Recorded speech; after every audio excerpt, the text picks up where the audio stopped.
silence their cell phones. They don't have to turn them off or anything. They can still use them, but just silence them. You know, this is very jarring to people when they're trying to speak. And it might be nice if we put that in the gray box above where it says recommendation proclamation, so that people can read it, and then I don't just have to remember to say it anymore. So we don't have any recognitions tonight. We'll go straight to the consent agenda. All matters listed below on the consent agenda are considered under one motion and will be enacted by one motion. There will be no separate discussion on those items. If discussion is desired, that item will be removed from the consent agenda and will be considered separately. Do members of the commission have any items they want to pull from the consent agenda? None? Does a member of the public have an item they want to pull from the consent agenda? Nothing at all? All right, so then I'll entertain a motion to approve the consent agenda as is with the addition of claims in the amount of $8,712,838.99, and there are a total of 445 vendors in that total. Move approval, Mayor. Second. So we got it moved by Commissioner Amyx, seconded by Commissioner Boley. All those in favor, say aye. Aye. Anyone opposed? The motion passes unanimously. So now we'll shoot down to public comments. The public is allowed to speak to any items or issues that are not scheduled on the agenda.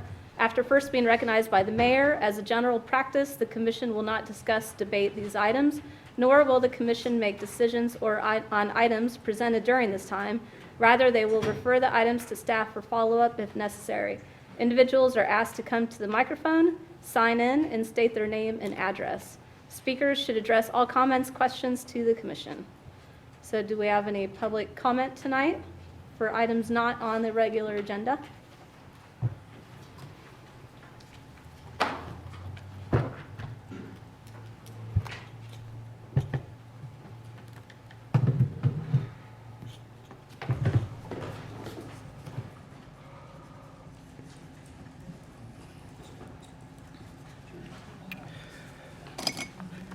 Dan Dannenberg, 2702 University Drive. I have a list that I obtained from the Lawrence Douglas County League of Women Voters, of which I'm a member, of advisory boards, governing boards, boards with city employees, task forces, steering committees. If my math is correct, which it probably is not, there are something like 33 advisory boards. Is that really necessary to have that many? Couldn't some of these be folded into one another so that there's a more workable number? For instance, there's a traffic safety commission, and then there's a transportation commission.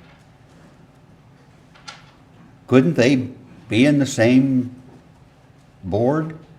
I don't know. I think we need an advisory board on advisory boards to get this in some kind of a workable manner, because it's just it just doesn't seem like anybody is well served with this many commissions and boards.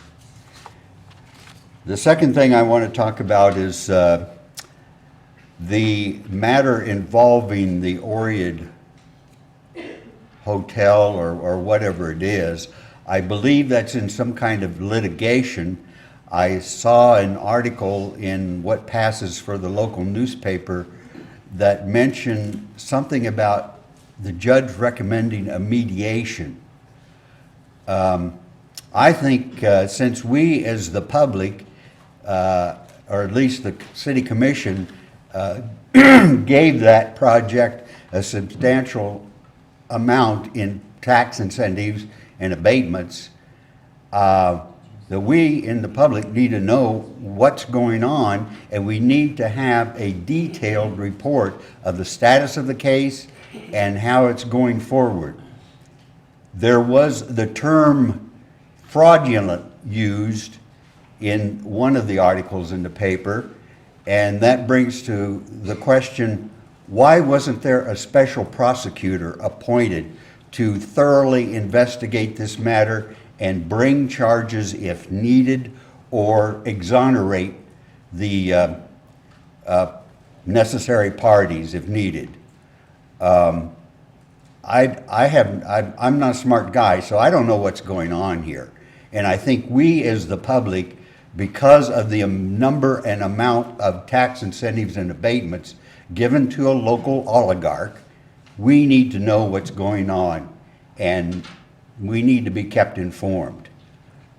So I could go on forever, but I will leave it with that. Thanks, Dan. That is something that I do want to cover in this next year, is the amount of advisory boards that we have, and they all don't have the same guidelines and public notification, and then some of them don't have term limits as well. So that is something that we're going to tackle in the coming year. I guess I have a question for staff on that.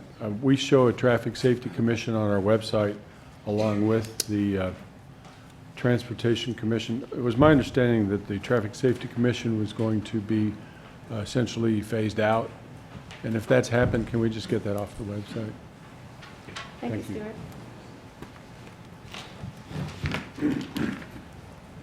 Good evening, Madam Mayor, Vice Mayor, Commissioners. My name is Ted Boyle, President of North Lawrence Improvement Association. And what I'd like to discuss is traffic calming devices, speed humps in particular.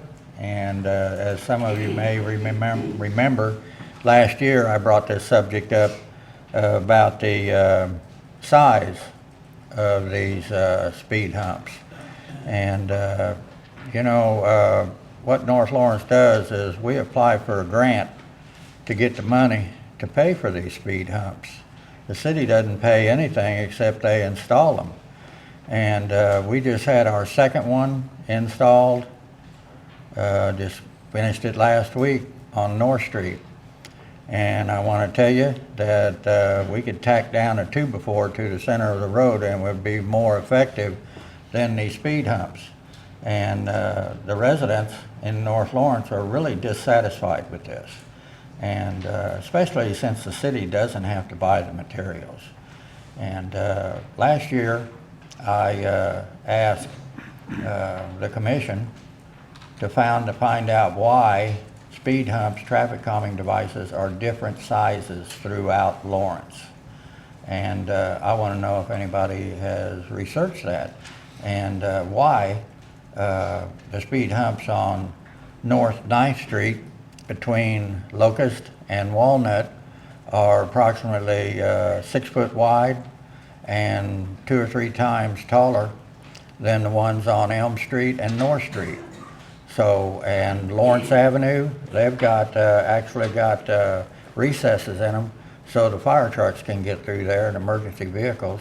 One's behind Dillon's on Massachusetts Street. I believe there's 3 or 4 of them over there that are twice as high as what has been installed in North Lawrence.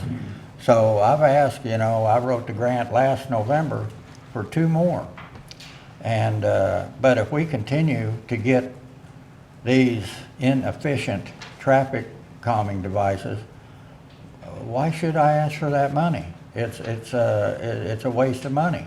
And I would encourage you, commissioners, to drive down Elm Street and then go over and drive down Elm Street. One's at 3rd and Elm, the other one's at 5th and North, the one that was just replaced. So, and I want to tell you something, if there's $3,500 worth of material there, damn, the price of materials went up. This isn't working. And, maybe we ought to ask for stop signs on every corner. I sure wouldn't have to ask for $3,500. We could spend that $3,500 in North Lawrence more effectively on something else.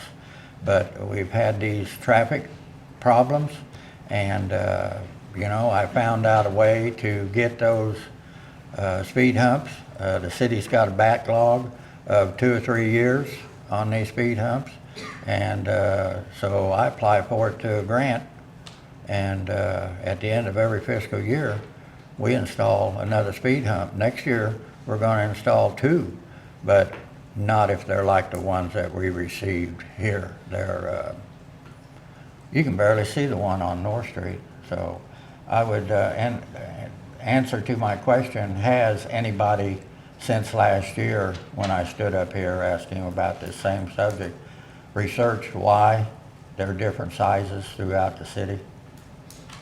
Does anybody have that answer? We'll ask staff about your question. You know, I stood up here last year about this time, asking, making this same presentation, and apparently no results, because we got another speed hump that's probably 3 or 4 inches high. You can barely see the thing on North Street. So, and the residents are, they go, what speed hump? So, something's got to be done. So, but I would like an answer, some type of answer from somebody telling me the reason why we have different sizes, even in our neighborhood. One's on 9th Street. The 3 there that are unexplainable how they got there about 5, 6, 7 years ago. There's only like 5 houses on the 3-block width, and then a bean field on the other side. And there's 3 magnificent speed humps where there's hardly any traffic at all. So, Thank you, Ted. yeah, well, I'd like, if we don't find out or I get some kind of answer, I'll be back up here. I'm just politely waiting for you to finish speaking, and then I'm gonna ask staff. So Chuck, I seem to remember you having some kind of report last year. I thought we did respond. I will have to follow up and check. Okay, will you send that to Ted? I thought we did. Okay, So maybe we better send it I again. will check and confirm, and we will go out and take a look at those again. Okay, thank you. Any other public comment?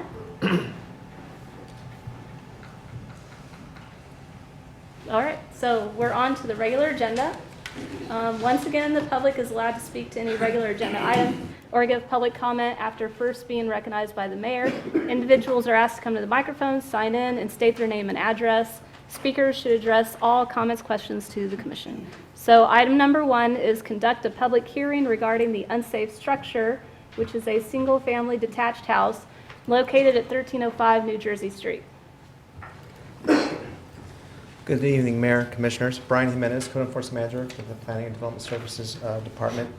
Before you tonight, you have a resolution, 7183, asking that you declare the structure at 1305 New Jersey as an unsafe, dangerous structure based on our findings that we conducted last fall. To give you a brief history of our action on this property, we received a complaint last fall in September, October. Started investigating that. Through our investigation, we determined that the property owner of record that we have through the county and through our records has abandoned the property through the foreclosure process to a mortgage company. We reached out to a phone number on the door of a mortgage contractual services company that basically secures the structure and acts as the contact if there's any code violations, etc. We made contact with them and had many conversations through email and phone, and basically got nowhere other than the fact that the representative directed me that probably demolition by the city would be the best route to go, which we don't hear very often. To do a full scope of our investigation, we applied for an administrative search warrant. We did that on November 8th of last year. Went in. You have pictures from that inspection. I won't go into great detail unless you have specific questions about something you see there and you're not quite sure what you're looking at. Then we put it on the consent agenda December 6th, or to set the hearing date for today, which you adopted, so that's why we're here today.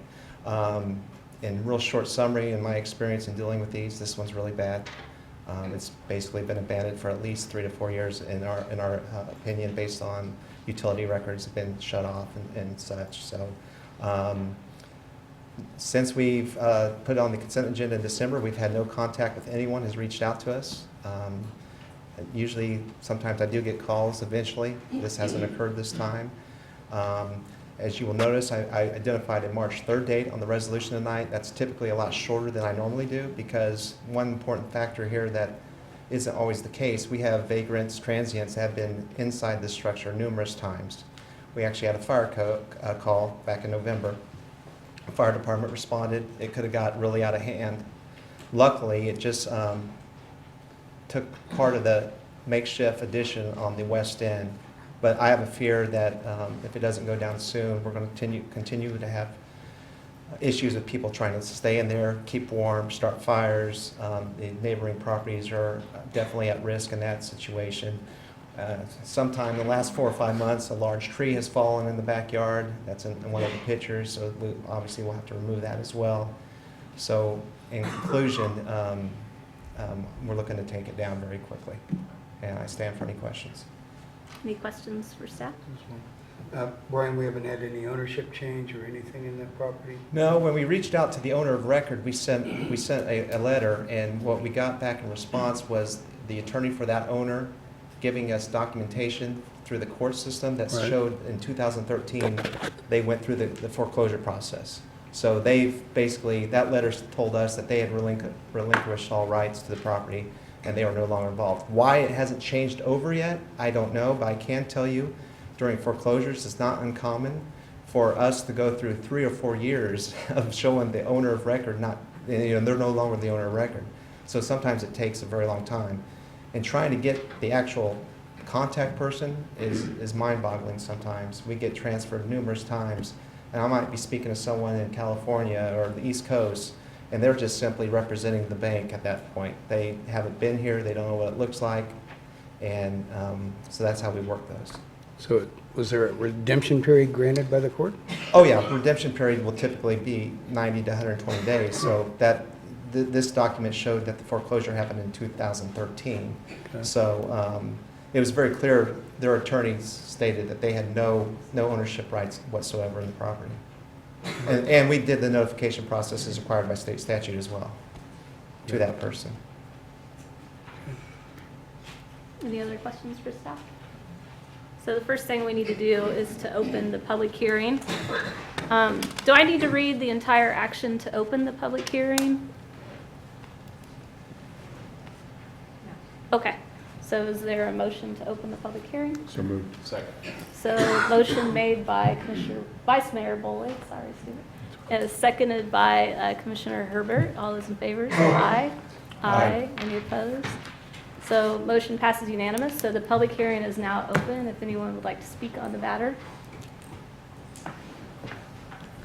Good evening, Mayor, Vice Mayor, and Commissioners. My name is KT Walsh, and I represent the East Lawrence Neighborhood Association tonight. We talked about this last night at our monthly meeting with great sadness. We understand that, and I've been over there in this place, I think everything can be saved. This cannot be saved. It is just termites and fire, and it's crumbling. And there's people who've been going in and out, and there's elderly neighbors, and it is a safety problem. And because of what Mr. Jimenez explained to you, as you've read, these foreclosures get bundled and then sold from bank to bank to bank. We have reached out to tenants to homeowners because we want more and more of their permanently affordable housing in our neighborhood. But Mr. Jimenez tells me it may be a long time until anyone can buy the lot. So the other thing that is going, oh, and I don't know if I said, but according to the Kansas State Historic Survey of East Lawrence, this home was built in 1900. So it's another example of demolition by neglect.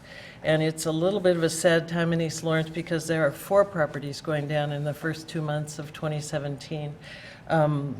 Older properties. One is the beautiful, beautiful big barn in 7th and New York, a big yellow barn that's at least 100 years old. Demolition by neglect, not by the current owner. Drive by and say goodbye to it. And then just in the past month, 2 homes were torn down at 12th and New York and 1143 New York. And they were both eminently fixable. Not in bad shape, and they were bought by a couple who were moving to East Lawrence to build a home on one lot and then become landlords. So properties are going down that perhaps didn't need to go down. So I just wanted to bring that up and tell you that we understand this has to come down, and we're sad. Thank you. Is there an attorney that's for the property owner? or the bank that's here that would like to speak?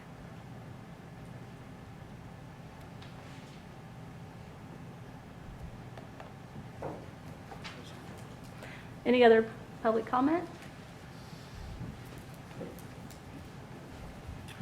Dan Dannenberg, 2702 University Drive. Several years ago, there were two properties on University Drive that the owner just flat walked away from. He started to have them repaired and then he stopped. These properties, they were still repairable, and they ultimately did get repaired. But it took years, almost a decade. And I think the present case before the commission and this case on University Drive shows just how backward and frankly uncivilized the city of Lawrence is when it comes to addressing housing and blight in the community. And this goes along with the issue of transients and homeless. We don't have a good policy to work with for those people. And I think it would behoove the city to come into something like at least the 1800s and adopt policies so we don't have these situations arising, because these are dangerous situations. In the case of the University Drive properties, one day I saw a door open. Well, I didn't know what was there. I wasn't going in, so I called the police. The police officer walked in and, yeah, well, okay, there's nobody there. And I made a proposal to one of the former mayors. I think he's now interfacing with federal authorities, but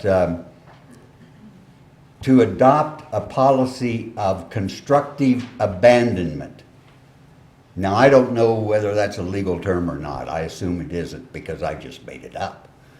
But I think there needs to be state law or some kind of law that allows the city to take charge of properties that are not being maintained, are not being occupied, and are not meeting codes.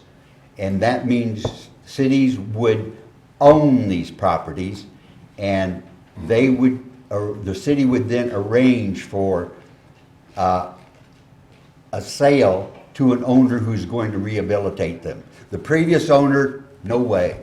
They're out. They've abandoned the property. And I think we need to pursue that and start taking care of the city instead of just allowing these situations to develop and fester. Any other public comment?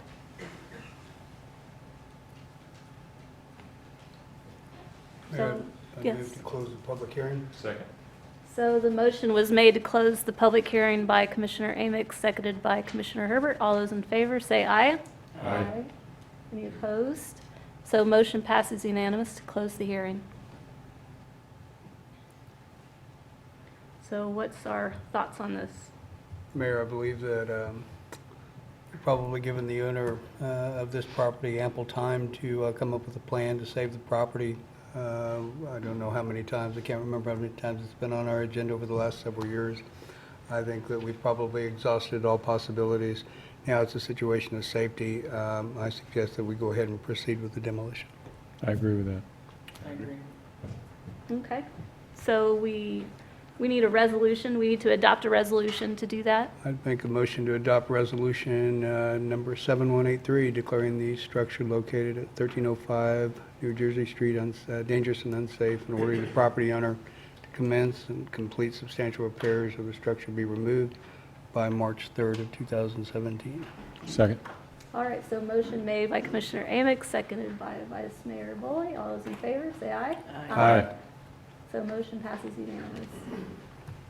All right. So this will come back to us March 3rd then? No. We just did it. It's done. All right. We'll act on March 3rd. Okay. Yeah. Okay. All right, so agenda item number 2, consider requiring Greyhound to enter into a right-of-way agreement and establish a monthly fee of $1,000 for the continued use of the city right-of-way. Somebody left their glasses. Oh, that's me. Okay. Thank You want somebody to leave and not have those. Good evening. The Greyhound bus provides a daily service to Lawrence on its route between Topeka and Kansas City. For the last 14 months, the city has so graciously provided Greyhound an area to use just east of City Hall at the Riverfront Mall at no cost, and has provided basically 3 extensions of time allowing Greyhound to find a new location. At your January 17th meeting, that was when the last extension expired. We brought this issue before you. Greyhound had still yet to find a place to, I guess, call home and use for their bus stop. And the commission went ahead and decided to give them until February 7th, which is this commission meeting this evening, to go ahead and see if they can find another area. Since then, the city has drafted a proposal to Greyhound using the north end of the library. The library graciously volunteered to be the host of the stop area. Obviously, the draft agreement would have to be for the commission's review. It would essentially take up 4 parking spots, so we'd have to eliminate those 4 parking spots, and that's how we came up with the $1,000 a month for the use of that parking. Greyhound, we submitted it to Greyhound. They weren't not interested in it. This fee was too much. I think Sarah is here tonight to talk about her negotiations and where she's at with her current negotiations with McDonald's. We all know that Greyhound service is valuable to the city. It provides an alternative mode of transportation to the community, its residents and visitors. We've been supplying Greyhound with an area to use for a bus stop for the last 14 months. If the commission, if there isn't a solution from Greyhound this evening, if the commission desires to go ahead and continue the extension to use the Riverfront Mall area, or if we want to proceed with the library area, staff's recommending that we do proceed and requiring Greyhound to enter into a use of right-of-way agreement and place a fee on that. We charge a lot of our own residents when they use the right-of-way.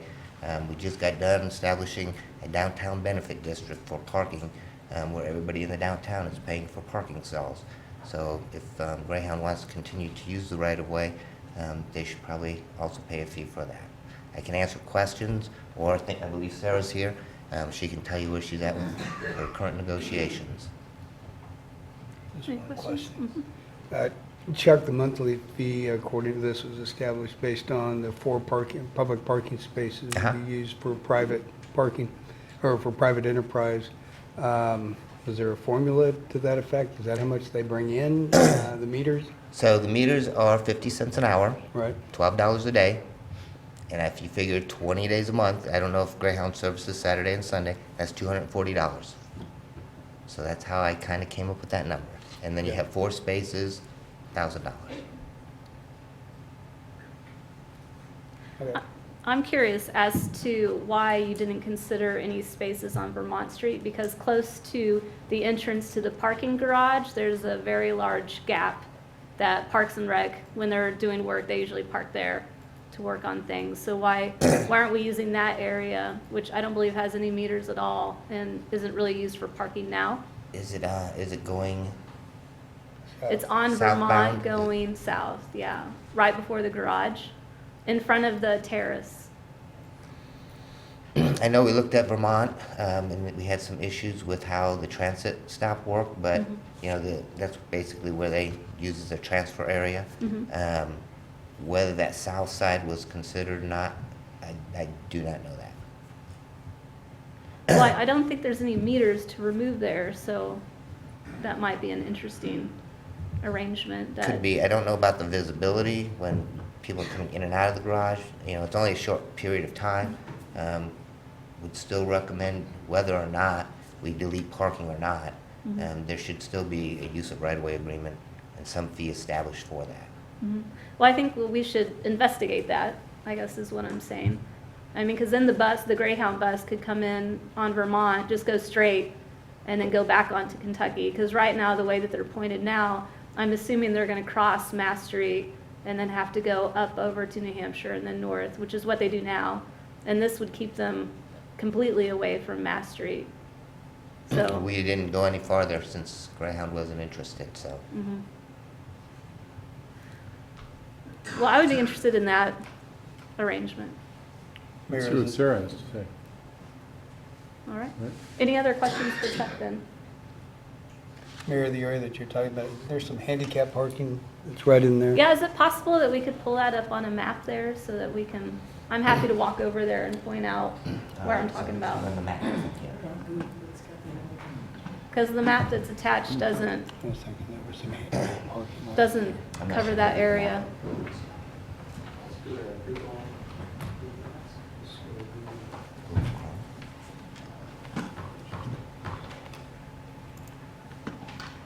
Oh, this way.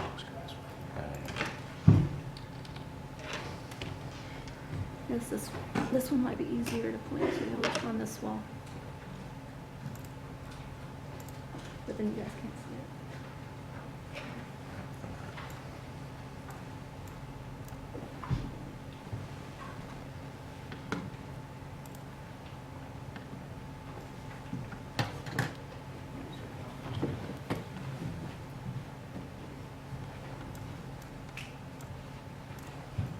Here we go. So here's, In or out? Zoom right? in. Yeah, there you go. Sorry, I'll stop messing with you, Mayor. Yeah, there's the entrance to the parking garage, you see the curve there. There's this really large area between here and Okay, here. thank you. I think there is one handicap parking space when I think about it. That Parks and Rec, I mean, I see them most of the time using it to park to work over here in the terrace when we're setting stuff up. So I don't know how close it would come to that, so I can't speak to blocking the view here, but I think that might be an interesting arrangement that wouldn't delete any parking that we have now. I guess there is a sidewalk there, so they could unload and unload if there's enough room right here. I don't know if it's a good or bad choice. I'm just curious about investigating it as a choice. How do we, I guess my concern with the positioning with the library, and Brad Allen, seriously, you can speak to this one way or another, but how do we keep the library from having the same problem City Hall currently has, where effectively city staff is serving as the agents for Greyhound? Because I really don't want to turn our public library into a Greyhound bus agency, right? We didn't, just as we didn't want to turn City Hall into that, which is one of the reasons we were pressuring them to find a more permanent location and a place where they could have their own ticket seller and everything else. Do you want him to come up to I the mean, microphone? I guess, Or should we wait till public? yeah, comment? Brad, I mean, I, Speak to that. Okay.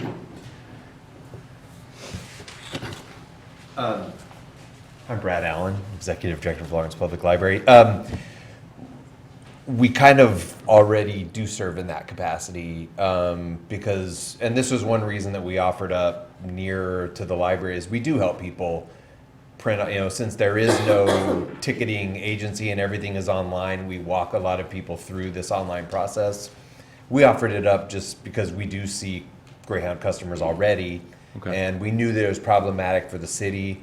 If it was a really high readership, it might be probably, we're not a bus station, and I agree with you that we shouldn't be, but it sounds like we're just interested in trying to offer our help any way that we could, and we do have, and that would be something that we would need to talk to Sarah about, anything beyond the current capacity that we serve, but the library certainly is welcoming to all visitors and all community members, and we're happy to assist people for what that's worth. I'm a little hesitant with the traffic flow on Vermont itself. However, I hadn't thought about the actual bus route itself. So you bring up a really good point, Leslie, in that you'd come straight down south right through on Vermont, and it makes a lot of sense.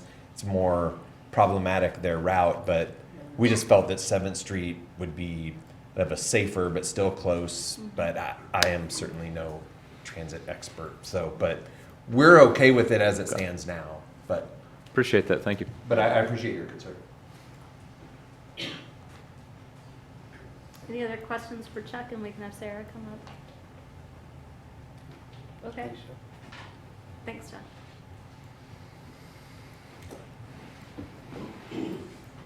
Good evening, folks. Sarah Hoogerhide with the Greyhound Bus Services. I guess I should start out by telling you that unfortunately this weekend, Mr. Dobsky did withdraw from consideration for the new stop. He did cite staffing and just congruency with his current business. So as I stand here today, unfortunately, I do not have a forward path with a private enterprise in Lawrence. I did, as Charles had said, I did bring his draft to the corporate office, and they were not interested in the price.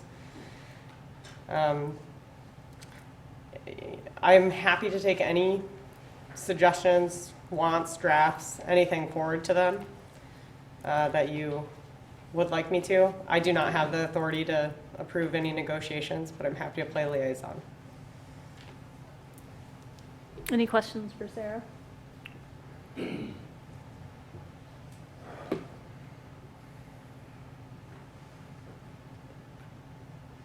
14 months is a long time.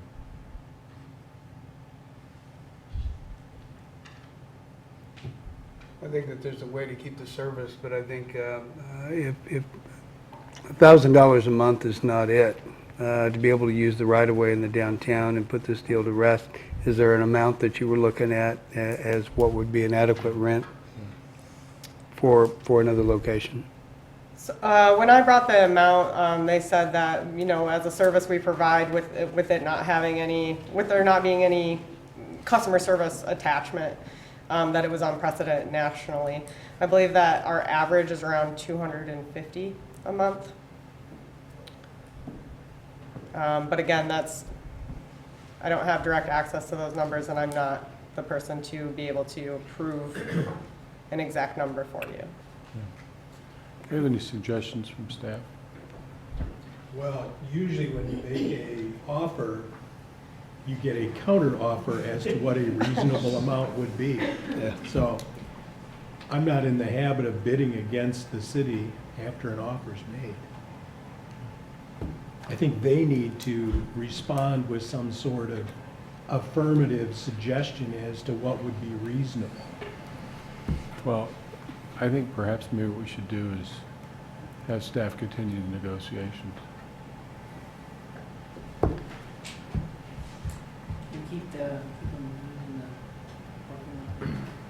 Well, I think the service is important to the community. I mean, there's no doubt about that.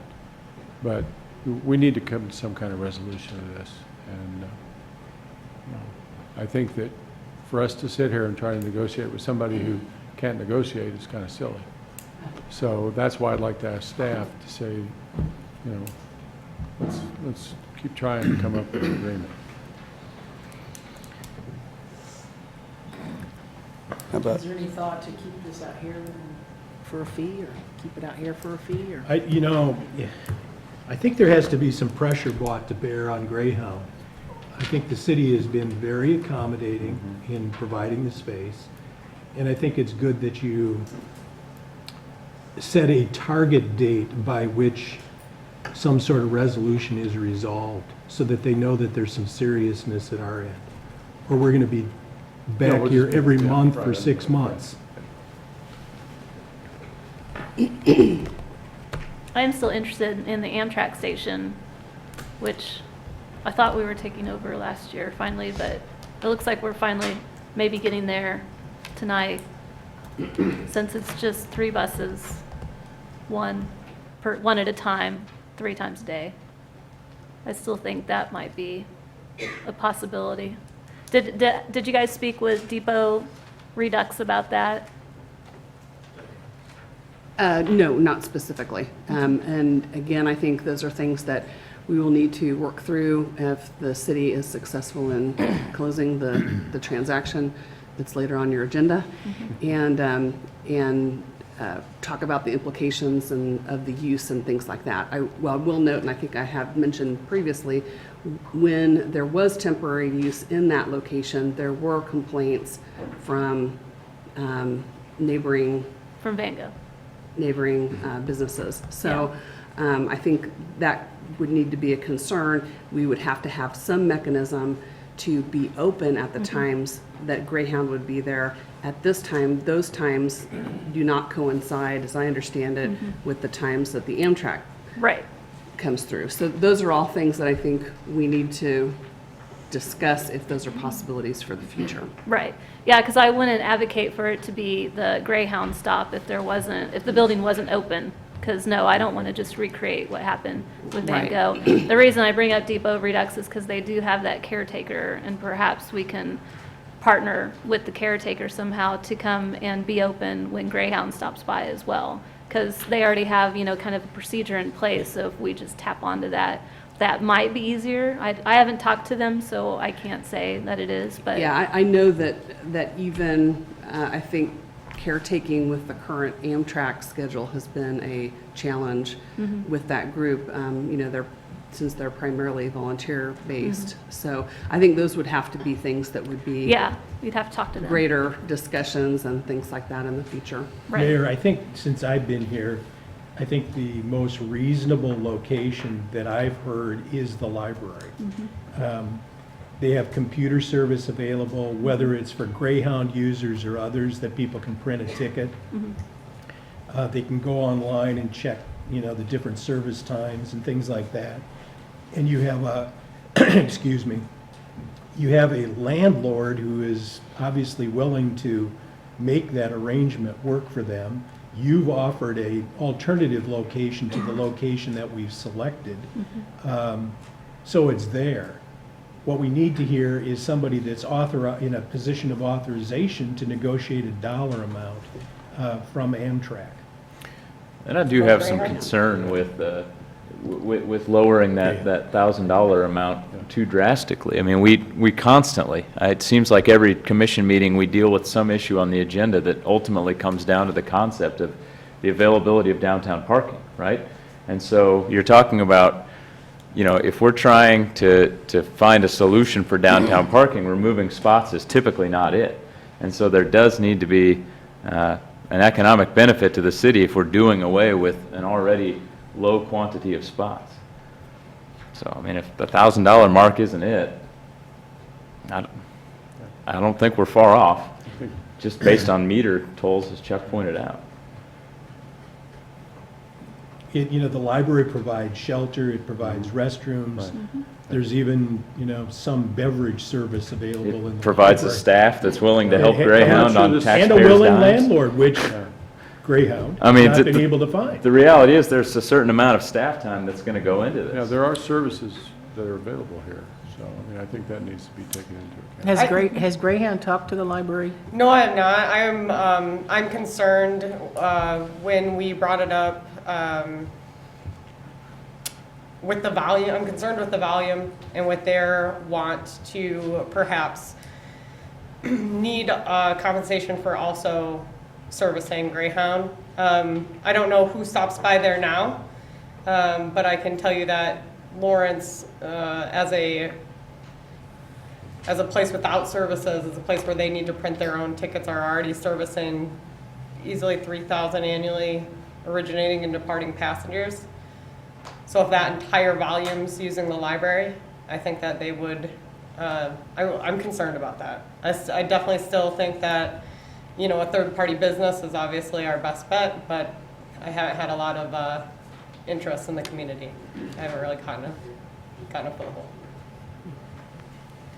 I'm happy to speak with them on it, but again, it's the national average cost of around $250 is, what I've come to present. No, I can't negotiate and I can't give you that solid number, but I can tell you that is something that I trust I could bring back to them and work with you on, and I don't think we'll work around the $1,000.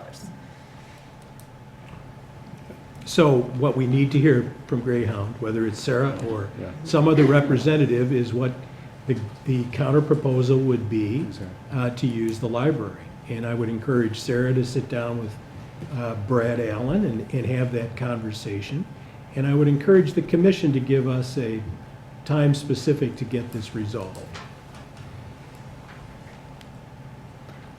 That's just it. There's not a whole lot of motivation on the other end if they're riding for free at the moment.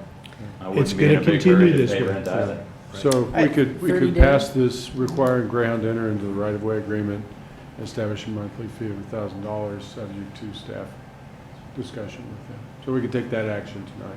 You need a date to go with that, or, I mean, establishing a right-of-way agreement would be right away. Soon.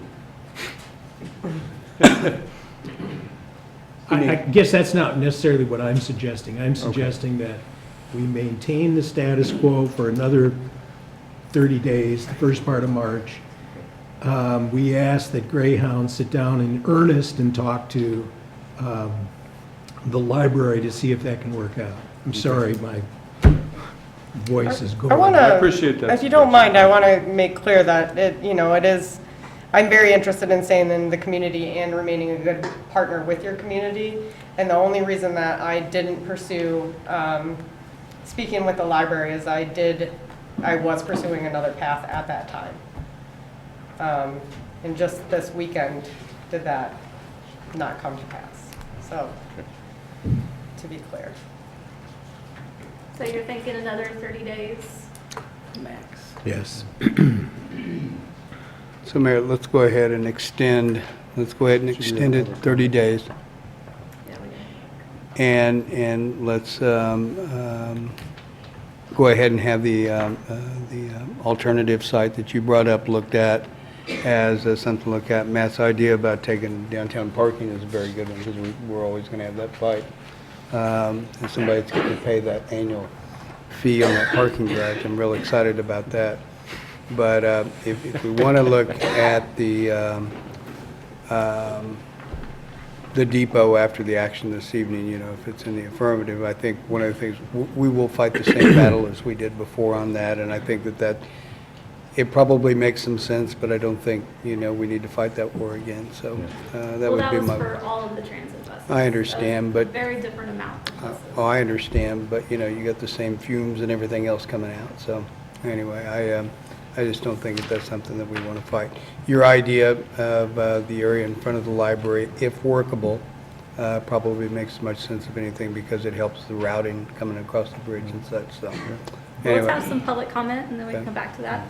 Before you go there, I would suggest to you, Mr. Allen has been most gracious in offering up the library, and I'm not convinced that he's maybe as hardened as Chuck is in his position about the dollar amount that he would need, and that's why I would encourage Sarah or a representative from Greyhound to sit down and have a conversation with Mr. Allen.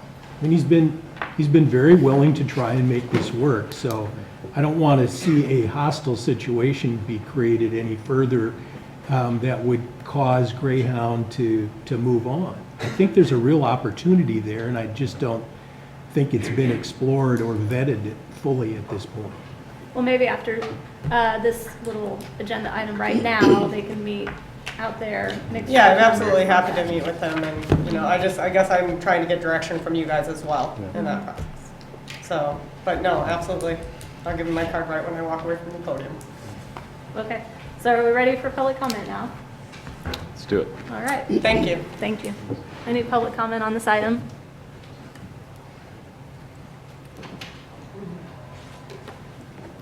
Good evening, Commissioners. Michael Davidson, Explore Lawrence. The only thing I have to say is that I think we should, be not penny wise and pound foolish on this. This transportation of visitors into our city and out of our city really is an important thing, so I'd love to see if we can make it work. Interesting, the first time I had lunch with Brad, he talked about, we want to be welcoming. People need to print out their tickets for their planes, have them come to the library and use our services. So Brad has been very welcoming to visitors. So I think that if we can make it happen, I think the location is a good location. I think we just have to figure out where the price works. But I don't think we should get stuck on the price as the key thing. I think it's a service This, Greyhound is an asset to our community, bringing people in and out. So that's my 2 cents for what it's worth. Thank you.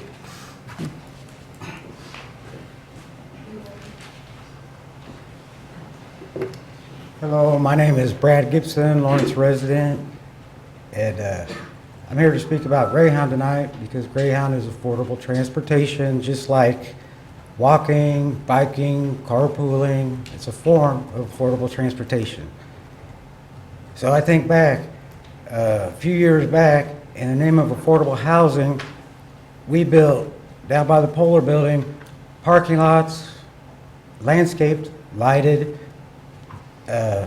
still paying for the lights, I believe, every month, and the people, the business gets to buy this parking lot for $1 in 10 years. You go up the street to 9th in New Jersey to Hill Family Business.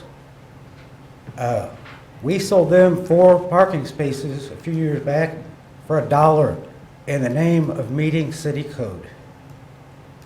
So then you go up the street, and less than a year ago, Mr.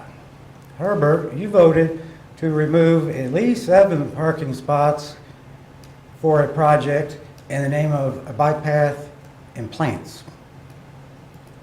But downtown parking is really important. So I just talked to a business owner at 14 East 8th Street, and he said he's tried to get a hold of Greyhound because he would like people to stop there. And unfortunately, he doesn't have the accommodations. Right next door, the Sandbar Sub Shop does. There's people sitting there right now working on laptops and stuff, so I guess it's open. If he was to move over 1 spot, and he's already paying a fee for parking for downtown, and Greyhound stopped there, and they pulled up there on New Hampshire Street, just like the buses for the Bottleneck and Liberty Hall do they still have to pay $1,000 a month? And if the answer is yes, that doesn't make any sense. The guy's already paid for parking. So, and basically, what happened is you give him an ultimatum. You pay this much here, or you pay over here, or take your business elsewhere. So, public transportation of any form that stops in the city brings in tax dollars, like the river, how the city was founded, the train, all that. So, if they have to take their business elsewhere because you want what I see is excessive for a service, and these people that are stopping here are spending their money here. They're hungry. They're not going to starve themselves until they get the next place. Some of them are staying here for extended periods of time and paying for entertainment just like everybody else and food. And you say Greyhound hasn't done their homework, but has the city done their homework to see how much money that this is generating in revenue, and how can you just turn your back on that revenue without even knowing the figure? Because you can't get $1,000. And I don't think we're paying $1,000 a month for every 4 parking spaces at the Riverfront Mall. So, maybe the meters bring that in, but I bet we're not willing to pay that for the city to somebody. Anyway, how come the library can't pay for downtown parking like everybody else pays in some, and then Greyhound reimburse them for that? But what it sounds like to me, and this is the bottom line, and this is what I believe, the first place they went to didn't want them in their backyard. Okay? Mr. Herbert says he doesn't want them at his city hall, he doesn't want them at his library. What it's really coming down to is like the homeless shelter. Nobody wants them in their backyard. Move them out there in the country where only the homeless people, the criminals, and the police have to be around them. And that's what I honestly believe. And here we are doing all this work in this town to bring in tourists, we're doing it in the name of art, to get their tax dollars, visitors, people passing through. And then we're just going to turn our back on this business and not even do our homework, see what we're losing out on as revenue and means of affordable transportation. Because if they pay this $1,000, it's going to go to the people buying the tickets, and eventually it's not going to be affordable transportation anymore if every other city does what Lawrence wants to do. Thank you.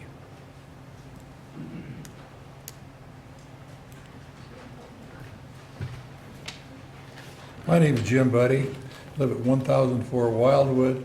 I would like to clarify something and point out a possible opportunity.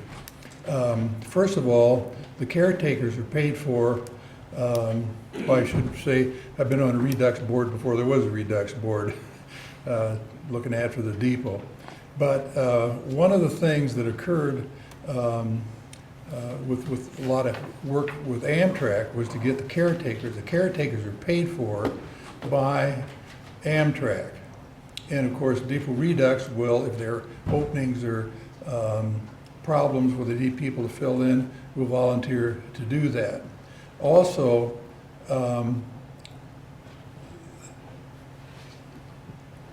we have, I don't know if you've explored the idea of Amtrak or of Greyhound putting an agent out, because you're talking about man hours, maybe in this compromise someplace, if they're willing to put an agent out to take care of their buses, you might be able to think of some other options to work with.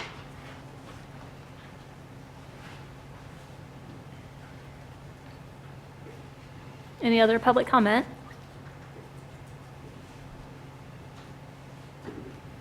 Okay, so back to the commission. So the idea was to stick with the status quo for the next 30 days and then have staff continue to negotiate. Do you need a motion for that? I think it'd be appropriate, yes. Okay. Does anyone want to make that motion? I'd make a motion. 7th agenda. Yeah, I would make a motion that we extend the deadline to March 15th or that first Tuesday following March 15th for Greyhound to locate exactly where they are right now. The direction is Greyhound works with Brad Allen, Lawrence Public Library, to negotiate space, possible space, taking into consideration the mayor's suggestion in front of the library also as an alternative, and to bring that back before the deadline, okay? Second.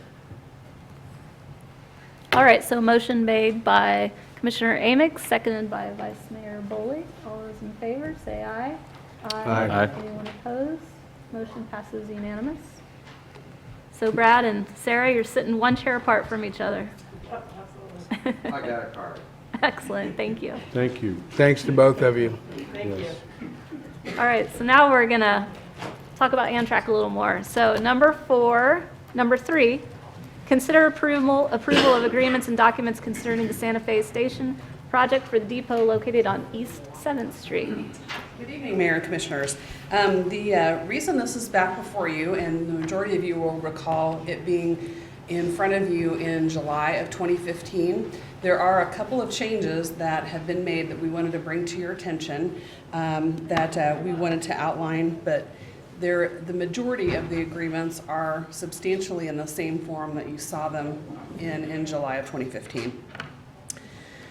The few things that have changed, and probably in the vein of good things that come around to those who wait, during this period of time, Amtrak has been able to negotiate with the city a reimbursement agreement that's in front of you. Through this reimbursement agreement, they have authorized up to $226,000 in ADA improvement costs that they would provide to the project on a reimbursement basis. And so this essentially would cover the ADA portion of the improvements in the building. This money directly would go to defray the city's share of our expenses related to the grant match for the project. The other news is that BNSF has formally informed us that they do not intend to lease back the space that they had been utilizing in the station. Up to just several weeks ago, we had not understood that that was the case. And so they have included that in the documents, and they have also indicated that they will require us to have a lease option with them that would allow them to lease the space with a 20-day notice period in the event that they would need space in the building. And then the final issue is because of our timing now with the project and with our schedule to hopefully close on this transaction and actually acquire the building in the city's name here this spring, we will be able to sync all that timing up with placing the building on the historic register, which would then make it eligible for historic rehabilitation tax credits, which would be yet another source of funds that would come back to the city to help defray our financial obligation related to the match. So in a nutshell, I think all of this is really good news. It's taken a long time to get to this point, but we're in front of you this evening recommending that the City Commission authorize us to finalize these documents, to sign and execute these documents. We need to set a closing date on the building, and then the plan is that KDOT is in a position to place this project in bid letting in June of 2017. So then hopefully it will be on track to begin construction sometime either late summer, early fall, whatever their schedule is that they would work out. And KDOT would be administering that construction project. I would like to point out that, like a lot of things, this project has certainly taken a village, and I want to recognize all the groups that have been associated with us. Certainly the Depot Redux Group and all of their volunteers, the Kansas Department of Transportation, our extensive work with Amtrak and BNSF, simply hours and hours of time by many people in these agencies. The Federal Railroad Administration, the Federal Highway Administration, we had assistance by Senator Moran and his staff, which were very instrumental in helping us through the federal agency process, and I want to thank them for that. Stan Hernley, the architect on the project, and his team. And then finally, our staff, who has worked extensively on this, and I want to specifically thank Brandon McGuire and Scott Wagner with staff, who really picked this project up over the past year and a half and working through these details with Amtrak. Also our legal staff, Tony's been great on this project, Lynn Braddock-Zollner, Chuck Souls, and also David Cronin. So it's been a long time in the process here, but we're very hopeful of getting, with this execution of these documents, we'll be able to send the documents to BNSF and Amtrak, which they are awaiting these final documents. They will execute them on their end, and then we'll be able to establish a closing date. I'd be happy to answer any questions. I did have a question. I remember in the past, the area that BNSF wanted to hold on to, we couldn't do anything renovation-wise.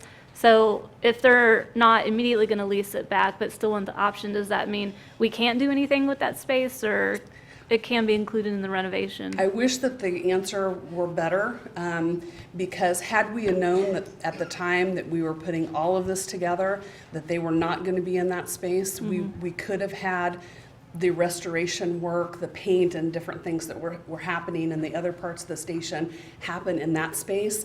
There is just simply not time to get those changes to the plans at this point to be able to make it on the KDOT schedule. And we've been informed by KDOT, we have to make this June schedule. And at this point, if we don't, we will be in a position of losing the grant. So I wish I could say we would have known that a year and a half ago, and then we could have been in that position. So it's unfortunate, but we're doing the best that we can with the timing, unfortunately. Any questions? So they have, with 20 days' notice, they can rent that space. So we can't make a long-term commitment to, any kind of use on that part that they had thought about renting, correct? Correct. That's been their demand with these documents. What I would suggest is that should the city have a use for that at some point in the future, I think then we can open up that issue with the BNSF and talk with them about that. That's what our recommendation would be, as opposed to try and do anything further with that point while we've been instructed that that would be their requirement here. So then, will we keep it in as is condition at this point? I think at this point, that, and of course, I think we need to decide if we have additional funding, and that's a capital issue to work on that part of the building. And that'll, I think, will have to be a decision that the commission will have in front of it in the future, as well as, you know, if there is a use that the city would like to have in that space. Okay. How large is that area? How much of the building does it take up? I think probably 1,000 some square feet, That's about would be my right. guess. The whole building, I think, is 3,000 some square feet. Have you been in there? You go past the bathrooms, it's closed Oh, it's all off. that very. Yeah. Yeah, it's the area that's really beyond the locked doors at this point. But there's a kind of a large area, and then a baggage room. And then they have a file room that has been part of their area. Is there a map, an easy map of the, I do have one, let me just bring it up here on the I'm overhead looking. here. I see site improvements, but I don't know if that's an easy map. Yeah, there's a map in there. Shows the plan.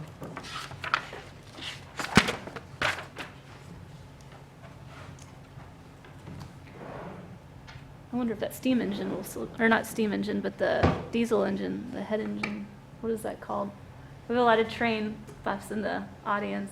The engine that they keep right there for transferring cars around. I guess no one knows the name of that. I wonder if they're going to keep that though.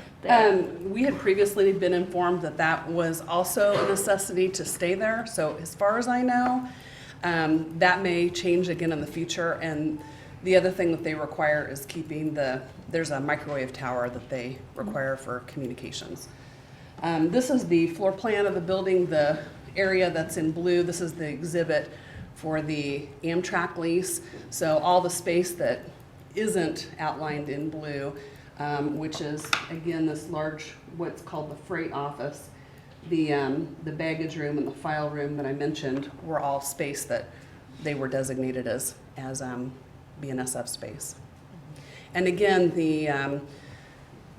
you'll recall the exclusion part of the grant had to do with things that were only within their space, so they're primarily interior things. The exterior things, the roof and things that affected the building as a whole are included in the grant.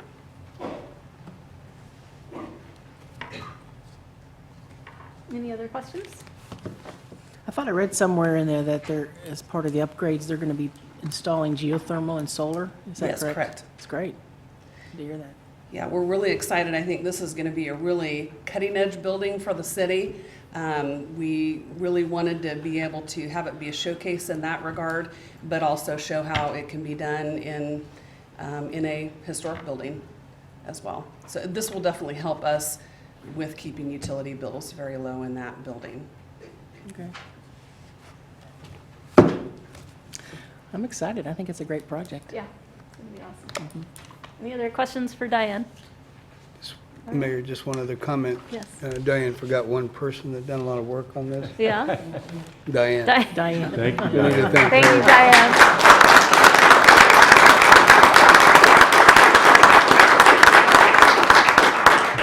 She always does that. She just forgets. So I guess we're ready for public comment Okay. now. Any public comment on this item?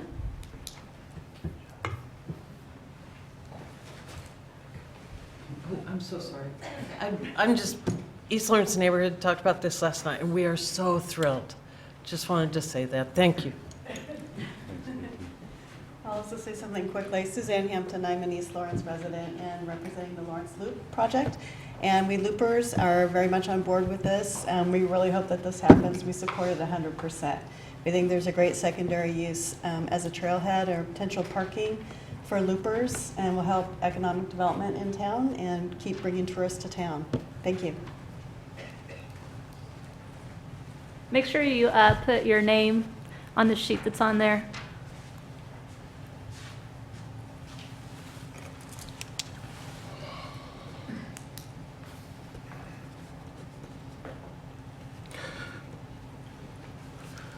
My name is Gary Knutson. I'm on the Depot Redux Board.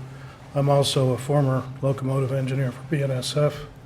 And I thought I might just shed a little bit of light on this requirement that they have to be able to release that into the building on 20 days' notice. As some of you may or may not know, they are no longer using the building as a cost-saving measure. They decided to move the switch crew for Lawrence to run out of Topeka. And that's what they're currently doing. However, if business picks up in Lawrence again, and with the development that you're trying to do on the east side of town, there may be some rail serve industries out there. You might see that locomotive come back. So they want it both ways. They don't need it now, but if business conditions change, they're going to want to be able to come back and service those businesses with a locally based switch crew. Now, that's my guess. I don't have any inside information on that subject, but knowing how the railroad operates, they're always looking to make money any way they can or save money any way they can. So that's the reason behind that change that you talked about. So I just thought I'd throw a little light on that subject. So Thank you.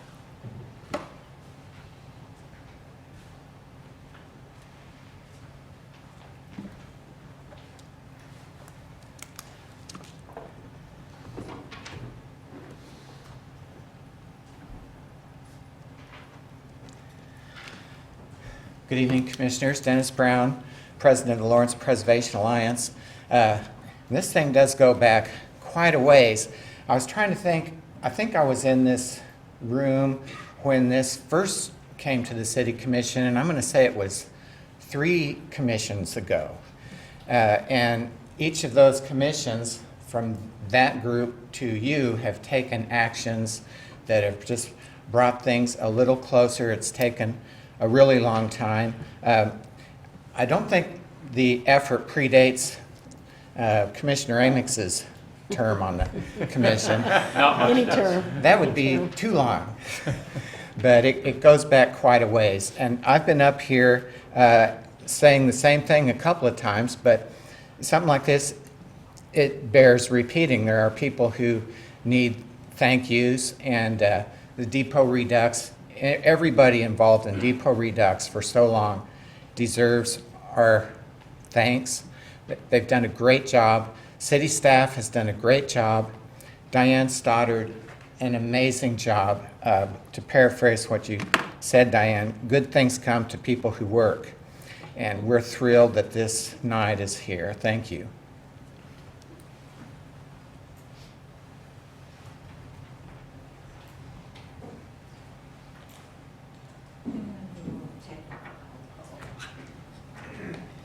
My name is Carrie Maynard Moody, and Depot Redux is something I thought about 9 years ago.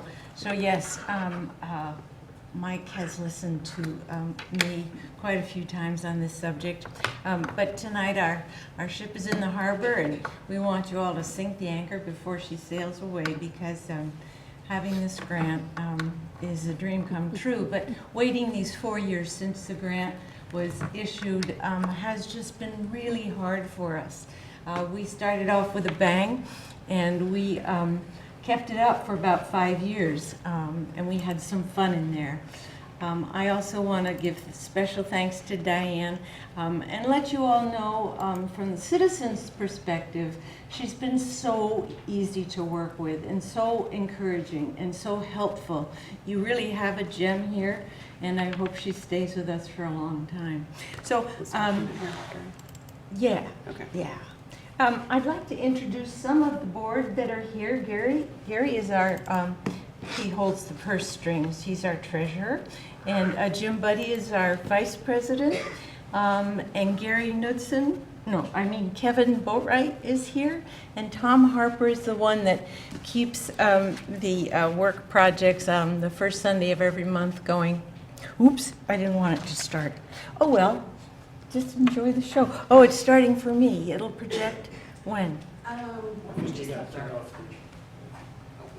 So let's see, who else is there? Former members of the board were Al Hack, and then there was Larry Maxey. I was hoping Larry could make it tonight.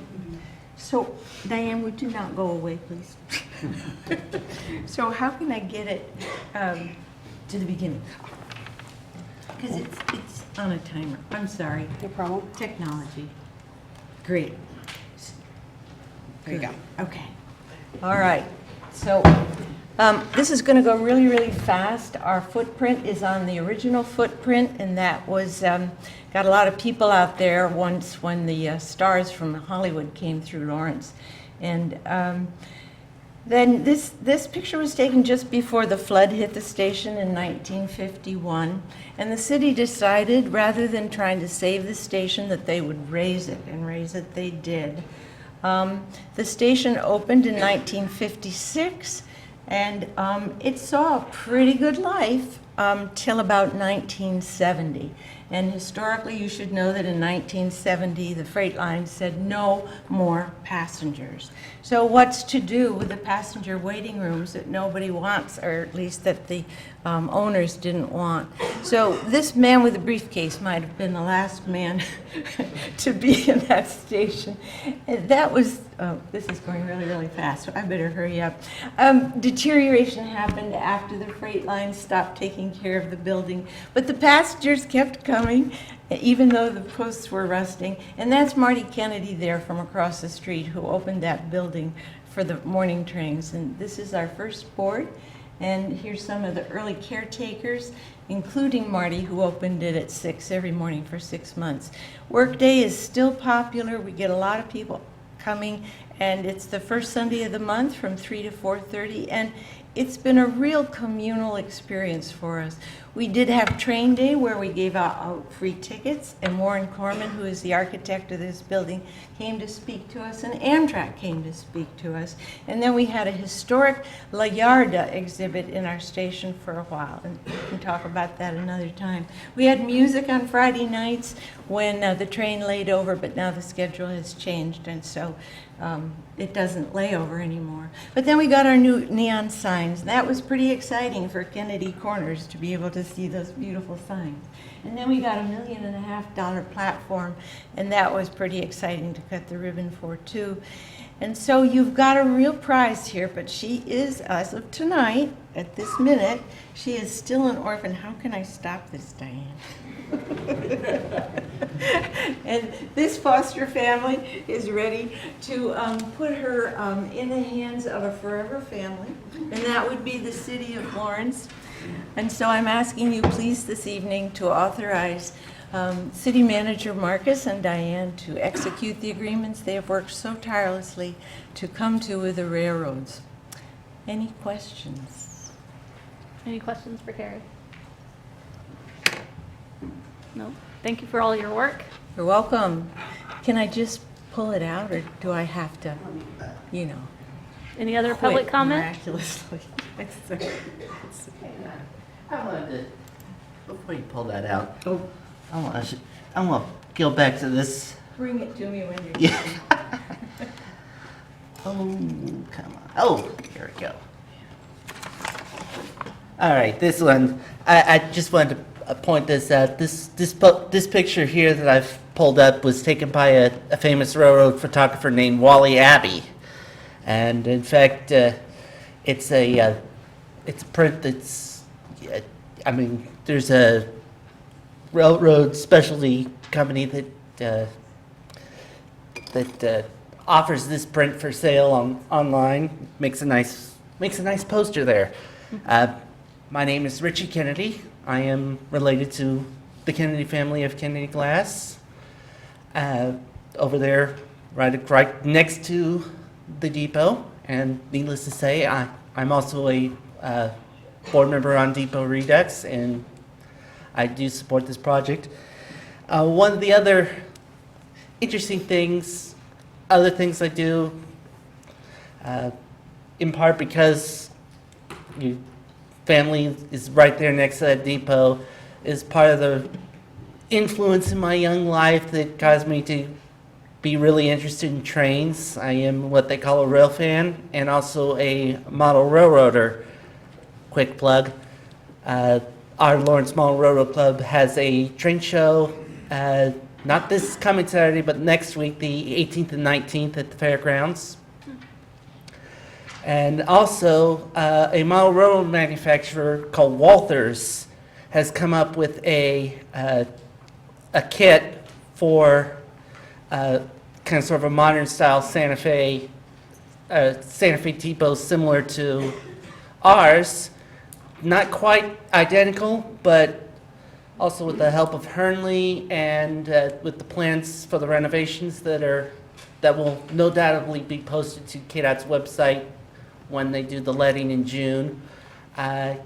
Probably kit bash the kit into something that resembles our station in scale. That probably won't happen until next show in 18 before I show that off. And that's all I have to say. Thank you, Richie. Maybe we can get that on the calendar. Is that March 18th and 19th? Model rail. Thinking it's like in 2 weeks. I think it's in February.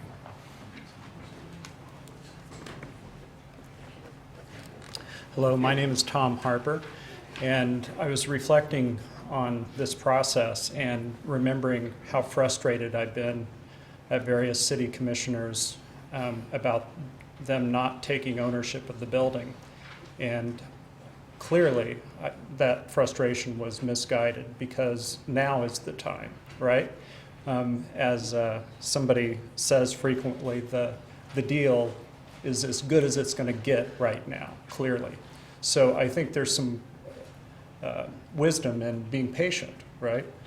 Because Amtrak wasn't putting in $230,000, and these various players stepped up, and I do think KDOT probably means what they're saying, like, you need to get this together by June or we're done with you.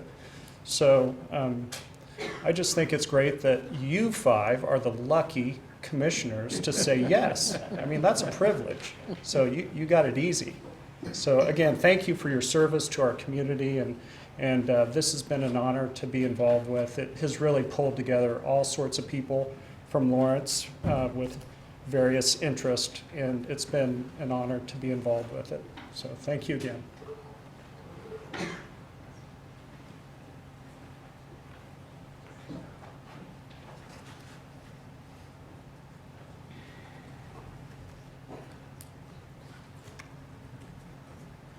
I'm Jim Buddy again. I just wanted to say 9 years ago, when we were, and maybe probably even before that, there were a lot of us that were interested in the depot, probably because we had them in our hometowns or something. Depots have always been an attractive place, waiting to see people, seeing people off. Unfortunately, Amtrak had, when they took over, hired somebody who was supposed to open up the depot and shut the depot after trains were left, but they left open all the time. So we had an influx of homeless people who were in there that took the chairs and made beds. It scared the passengers away from coming in there, and the place was dirtier than it should have been. And when Redux was formed, that was changed. What I think we're going to have now is going to be one of those depots that was exciting to all of us when we were younger. Safe place, happy place. Thank you.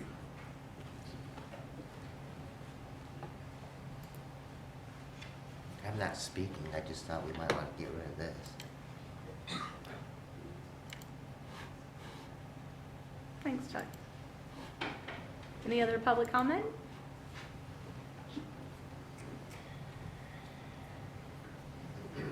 All right, so back to the commission. So we're going to authorize the city manager to execute all necessary agreements with BNSF and Amtrak.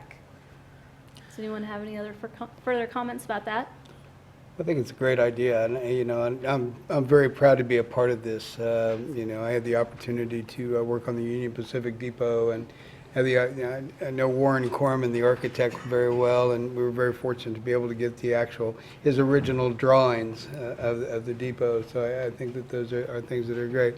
I think a lot of times, we've thanked about everybody that we get thanked tonight, and I think it's great, the community came together and looked, something that they really believe is important about, a heritage of a transportation system that, time to time we may think it's gone by, but it's here and it'll be here for a long time. So it's a very important part of our community. It's a very important part of my life. So something that I'm, again, very proud to be a part of. And again, I want to thank everybody that was involved with getting to this point. And Diane, the great news of getting that extra $230,000 out of Amtrak, that's a big deal. So anyway, thanks. I wanted to share a quick my little Amtrak story with you. It wasn't part of the slideshow, so I feel like this is a big part of its history that was left out of the slideshow. It would have been about 14 years ago, if my math is right. There was a big to-do in the paper because presidential candidate John Kerry was going to stop at the Amtrak station, and he was going to give this great speech. And it was supposed to be at like 9:30 in the evening. And so I wandered down to the Amtrak station with 3,000 other people from Lawrence, and we stood outside. 9:30 came and went, and then 10:30, and then 11:30, and then midnight. And lo and behold, here comes the train. Here it comes, here it comes. And there it goes. And out of the back of the train emerges John Kerry. And he waves and then gets back in the train. And that was it. And we stood there for 4 hours to see the backside of John Kerry's hand for 3 seconds. And then there was just this general 3,000 people staring at each other with mass disappointment. If I recall, it was a big to-do. And I think John Edwards had to come bail him out and give a speech at the riverfront a month later. And, but anyway, I guess my whole fable there is that I'm glad that this is finally coming to an end where 3,000 people aren't going to stare disappointed at one another. We're gonna do this thing. So I was there. You were there? Yeah, I was there remember being too. very excited I was there. for several hours. It's cold too, as I recall.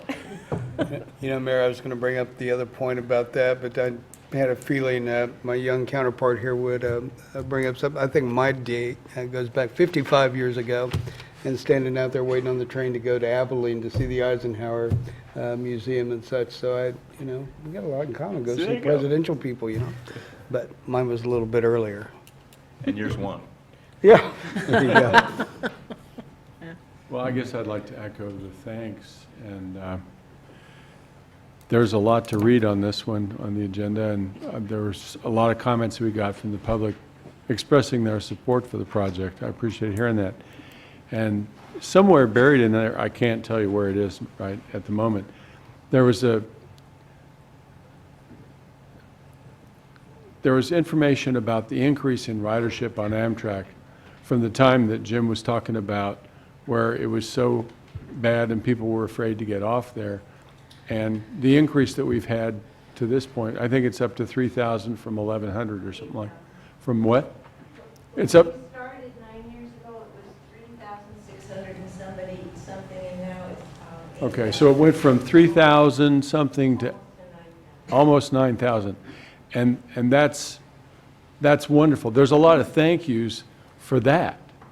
Okay, and I'm really eager about the future of this. And I'm really glad Michael Davidson's here, because we're going to be saying thank you to him as the director of Explore Lawrence when those numbers go even higher. This is going to be such a wonderful asset for our community going forward. And so I want to say thank you to everybody that was mentioned before, but also a special thank you to Diane for the patience and the perseverance, and just the ability to work with people on this is just fantastic. So thank you so much.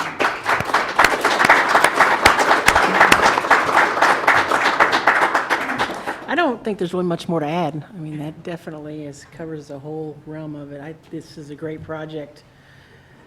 The amount of folks who've worked on it, obviously, can't say enough about that, so I'm all for it. All right, shall we do it? Let's do it. All right. So who wants to make the motion to authorize the city manager to execute the agreements? So moved. Second. All right, so motion made by Commissioner Amyx, seconded by Commissioner Herbert to authorize city manager to execute all necessary agreements with BNSF and Amtrak. All those in favor, say aye. Aye. Anyone opposed? Motion passes unanimous. All right, thank you. Maybe we better take a 5-minute break Yeah. to give time for people to move out and me change my chair. This is not a long-term chair. No.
All right, well, ready?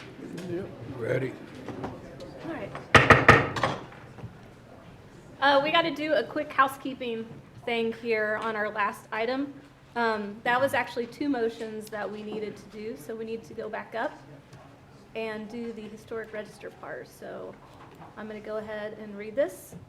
Authorize the city manager, so I'm going to make the motion, authorize the city manager to execute all necessary documents to list the building on the historic register and apply for historic tax credits once the building transfer is complete, if appropriate. Who would like to second that?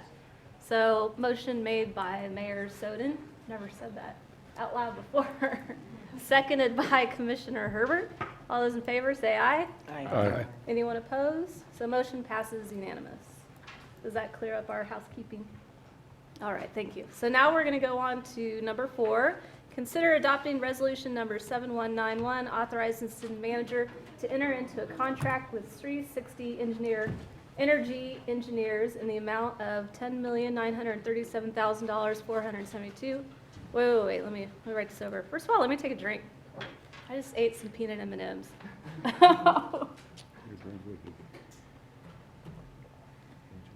Maybe too much sugar, too. Let's see, $10,937,472. Good gravy. To complete energy efficiency projects at various city facilities. All right, I think we're ready now for you. Good evening, Commissioners. My name is Eileen Horn. I'm the Sustainability Director for the city and the county. I'm really excited to be here tonight to bring this item to you. It's an exciting milestone. This is now the 3rd time that we've brought this project to you, and it represents over a year of work. I think it's going to be a great opportunity to reduce energy use in our buildings, to continue to show leadership in sustainability, and I'm excited about the unique financing mechanism that we can use to help pay for these upgrades. It's also been a real team effort, so we have a lot of staff here and partners to answer any questions you may have. So we have staff within Public Works and Parks and Rec, which are the 2 departments that have impacted buildings. Also, the city manager's office and city attorney have been very involved in the contract negotiations. And we also have the consultants from 360 Energy Engineers here and our partners at the state. So any questions you have, we have a whole team ready to answer them. So just briefly, today we're really going to focus on the performance contract and the pieces of the energy savings guarantee, but I'm also just going to give you a quick overview of the projects as a reminder, because it's been since last September since we brought those items to you. I think you all have seen this slide before, but just a reminder, some of the goals of the energy performance contract that we are hoping to ask you all to authorize us to enter into tonight. There are several goals of this project. The first is to reduce costs and to reduce our utility bills. Also to provide some much needed upgrades to our facilities and buildings, to improve energy efficiency of those buildings, and then to continue to show leadership in sustainability and reduce our greenhouse gas emissions as a city. And just as a reminder, I wanted to kind of step back and talk about performance contracting for a moment. Performance contracting is a unique model and method for making improvements to public facilities, or to all buildings, but in this particular project, it's public facilities through FCIP, in which the energy and operational cost savings cover the debt service. The 3 key principles to performance contracting are that the energy savings have been identified. So we did an investment-grade energy audit of all of our buildings to identify those savings. The energy savings pay for the project. So we created a project scope that the energy savings can pay for. And the energy savings are guaranteed. So the energy service company, 360 Energy Engineers, who we have hired to do this project, they guarantee the energy savings for us. And so that's kind of the big chunk of the contract that you all saw, but that's really the linchpin of performance contracting. And just a little bit of process history. So it's been over a year since we initiated this process at the end of 2015. We worked with the state's FCIP program to look at their list of pre-qualified energy service companies and to do a competitive RFP process to those. We had 3 finalists and chose 360 Energy Engineers, a local Lawrence-based firm. They have a great track record with municipalities and qualifications, and also their markup percentages were the lowest of the firms that we considered. We launched with them in March of 2016, and in May we came to you and you all initiated this first step, which is the investment grade energy audit. And then over the summer, 360 conducted investment-grade energy audits of 40-plus city buildings. Then we came back to you in September of this past year to finalize that project scope and to initiate this next step. So you all saw those projects and we talked about them. It was 11:30 at night though, so if you do want to go over any of those, I would be happy to do that. And then so today what we're asking is for approval of the performance contract to initiate the project and to start the construction process. The last 4 months since we saw you have been busy. Once you gave us the go-ahead in September, the engineers at 360 started their project design, so they designed all of the systems in all of these buildings and did all of the engineering design work behind that. Then we did a pre-qualification process with contractors. So we did an open call to subcontractors throughout the city and the region and asked them to pre-qualify with 360 energy engineers, so that was an open process. And then 360 actually managed the bid process for the city, but we were able to see those bids and actually confer with them. In every case, the low bid was selected except for one where there were two very close bids and the second closest was a local firm, and so they were within the 1% price preference for local, so we chose them. And also all of those bids were compiled, and then the final investment grade audit was submitted to the city in January. So what you have in front of you represents, final prices and completely bid projects. So that's been what we've been doing for the last 4 months.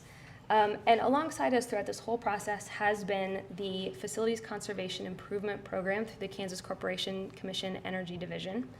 They've played a really fundamental role in this project. They pre-vetted all of the energy service companies from the list that we chose from. They provided contract templates. Lynn Retz is here with the KCC, and she has provided great counsel on those contract negotiations.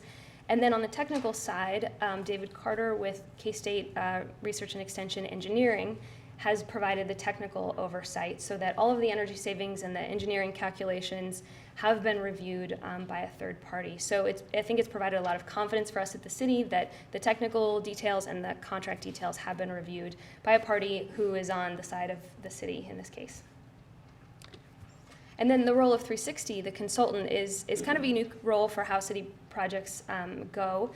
They have completed phase 1, which is the investment grade energy audit. Then over the last several months, we did phase 2, which was the design and engineering of those systems and the subcontractor procurement and bidding process.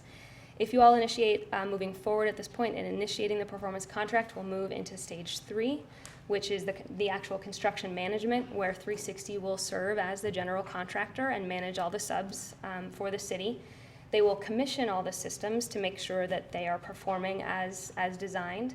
And then they will stay with us to do measurement and verification for 36 months post-construction. So I don't expect you to be able to read this, but I did want to let you know that this is in your packet, and if you want to have this up while we're going through the projects, it may be a handy guide. It is called the Comprehensive Project Pricing Detail, and it was in your packet. And it lists all of the projects, and it also shows, so the projects are in that left-hand side on that list. The first column is the cost, and that is the complete cost, so the fully bid project plus construction costs and all their fees rolled into those.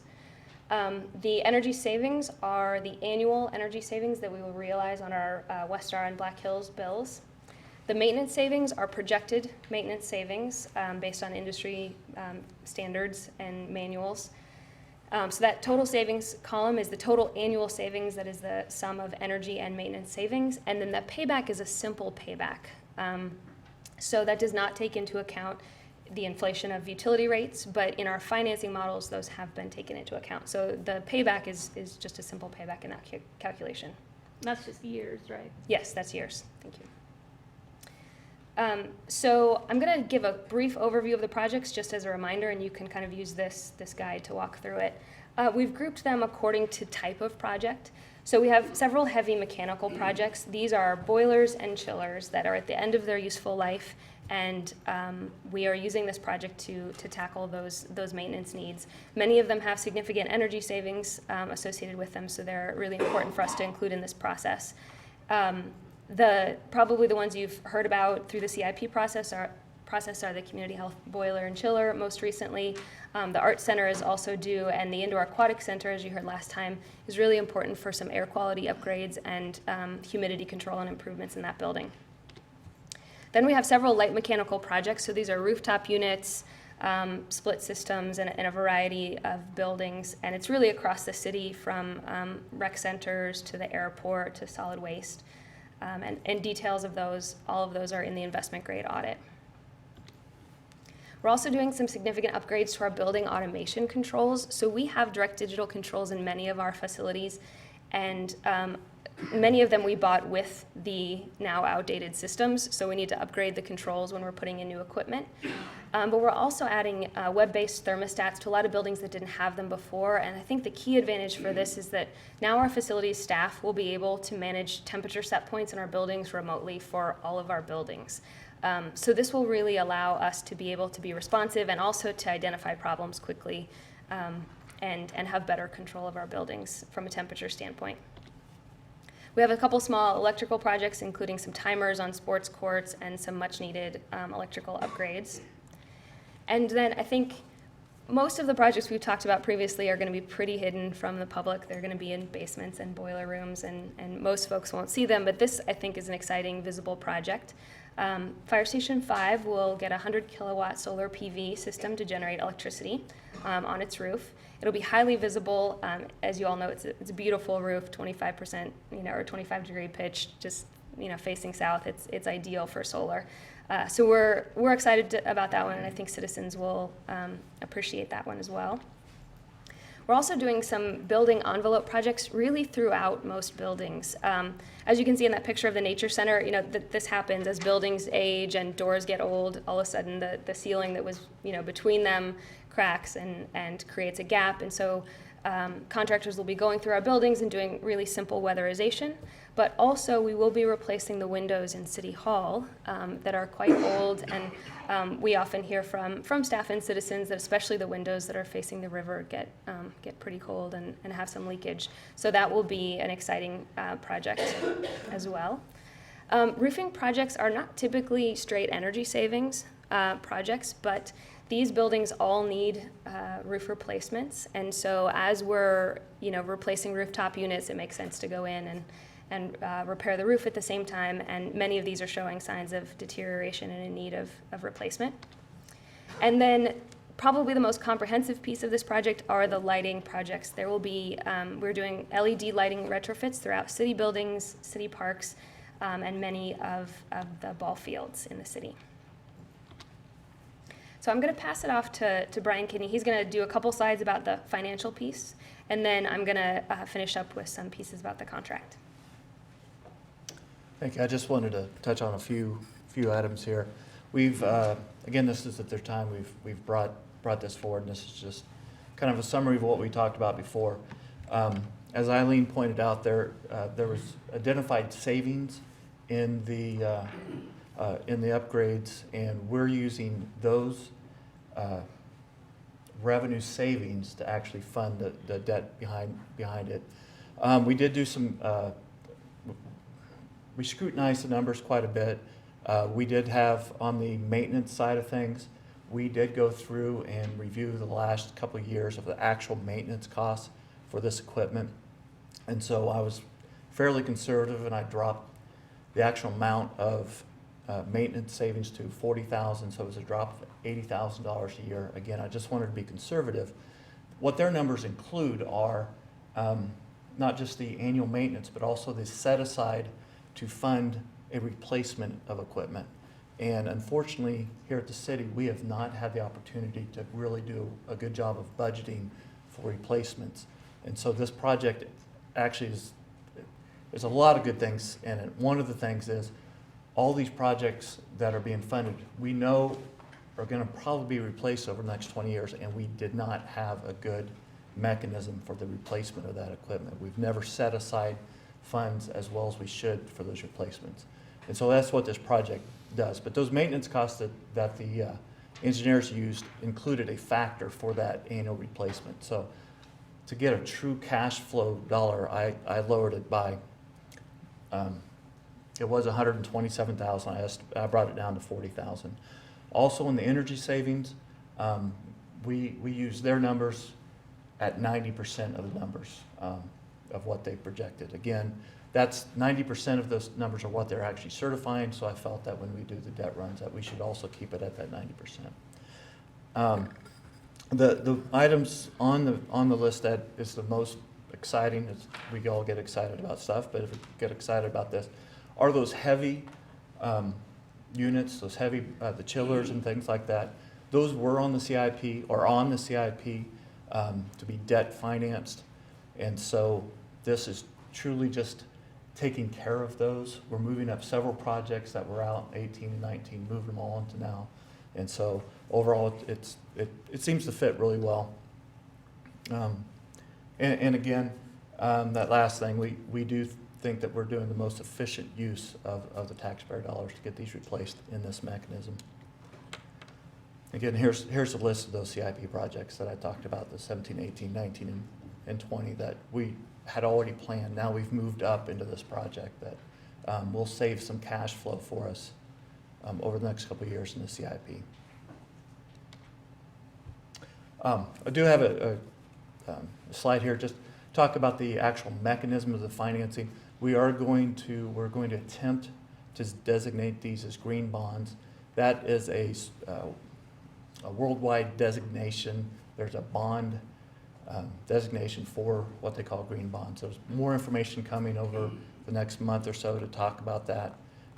It is a long certification process, but I think we have the mechanisms in place where it shouldn't cost us more money. A lot of it's the reporting that we're already doing. So we're excited about that. And then I do have these financed over 22 years. Typically, we'll see a 20 to 25 year. Again, to get the cash flow, we did put it out to 22 years. Looking at the majority of the improvements, they all, again, it's those big equipment items. They do have life of, hopefully, we're estimating at 22 years, and so we feel comfortable with that 22-year life on this. Sure. So I'm just going to finish up with two pieces. One is talking a little bit about the energy savings guarantee, and then just a couple slides on the contract. So as Brian indicated, 360 Energy Engineers guarantees the annual energy savings of $420,315, but the projected savings are $450,302. They guarantee about 93% of the savings. That's because over time, the use of our buildings may change slightly, and so there's a little wiggle room in there for what their guarantee covers. As I said earlier, the savings will be measured for 3 years following construction, but as you likely saw in the contract in Schedule C, Section 6, we have the option to extend that measurement and verification at our discretion if you're interested in that. They will compensate the city for an energy savings shortfall, and I'll talk about that in more detail in a second. We have reviewed these calculation methodologies and their measurement and verification plan with the assistance of K-State, and we will also review the future savings reportings. We have a software called Energy Cap that we update monthly with our utility bills, and so it allows me the opportunity to do independent verification of what 360 is reporting to us. So they will deliver us an annual report saying this is what the actual energy savings are compared to the guarantee, and we can independently verify that. And then just a note as a reminder that the maintenance savings are not guaranteed, but they are based on sound engineering principles. So in Schedule C, which is the one of the contract that speaks about this energy savings guarantee, there are two ways that we're going to calculate this, and I wanted to point them out. The first is that each year for the first 3 years, we will do this annual verification process. So at the end of these 12-month annual reporting periods, we will look at what are the actual energy savings that we saw over those 12 months and how do they match to what was guaranteed. If our actual energy savings are greater than what 360 promised, we'll be thrilled, we'll shake hands, high five, and move on to the next year. If the actual energy savings are less than the energy savings guarantee, then 360 Energy Engineers will write us a check for that shortfall. So that will happen for years 1, 2, and 3 post-construction. Then we will also look at kind of the cumulative project. So we could continue that annual process every year for 20 years, but it gets pretty cumbersome from a staff time standpoint and really how the project performs, we'll have a really good idea after those first 3 years of how it's performing. So what 360 is proposing in the contract and what we think is reasonable is to do, to look at the total project based on the average of those first 3 years. So if the average actual energy savings over the 36-month reporting period are greater than the guarantee, then the guarantee will be satisfied, the contract will be met, and we'll all be good. If the actual energy savings over the 36-month reporting period are less than the energy savings guarantee, then we'll have two options that the city and 360 will both have to agree on. We can either move into option one, which is 360 reimburses the city for the difference between that shortfall for years 4 to 20 of that agreement. So they'll pay us out for the entire 20-year project term. Or if they think they can make improvements to the building to get those energy savings in line, then we would let them back into the buildings to fix things. And really, we'll be doing this over time because we'll be seeing this each year. We won't let it go 3 years if we are seeing something in the bills that that for some reason a system isn't performing. So this provides 360 an option to fix that, and then check again after another 12 months and see if we've fixed the problem. So it's really kind of two tracks, and the language in the contract is pretty challenging, so I wanted to be sure to call this out and make sure I explained it fully for you all. And then just a couple other things to highlight from the contract. 360 will serve as the general contractor for the project, so they will manage the construction and all subcontractors, and any change orders are on them. The city will not bear the cost of any change orders that occur. They will, as I said, monitor the energy savings and reimburse us if they fall short. They will not be responsible for maintenance after the project is commissioned. So they will hand over the keys to us, and we will be in charge of the equipment. But within the contract, they have stipulated there are 8 hours of training to city staff on how to use the equipment properly and to manage it.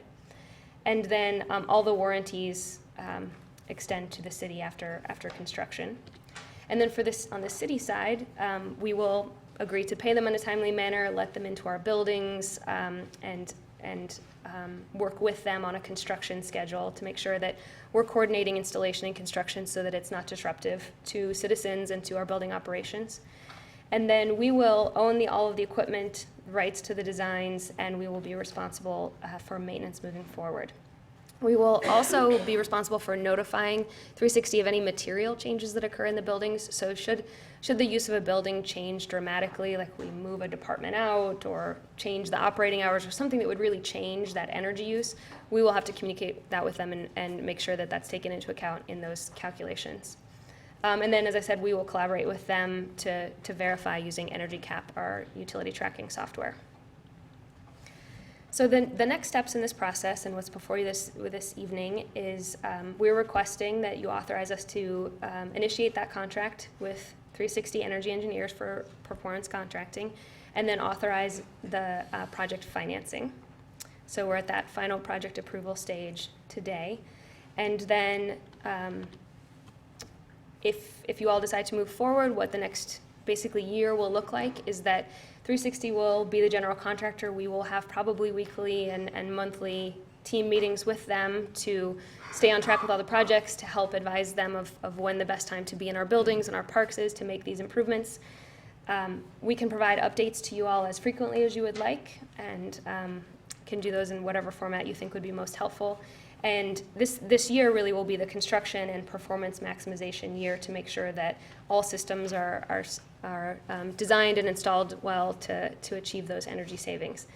The piece I'm also looking forward to in this is that it really provides us an opportunity to communicate with citizens about energy efficiency as they come into our buildings and see that there's some construction going on.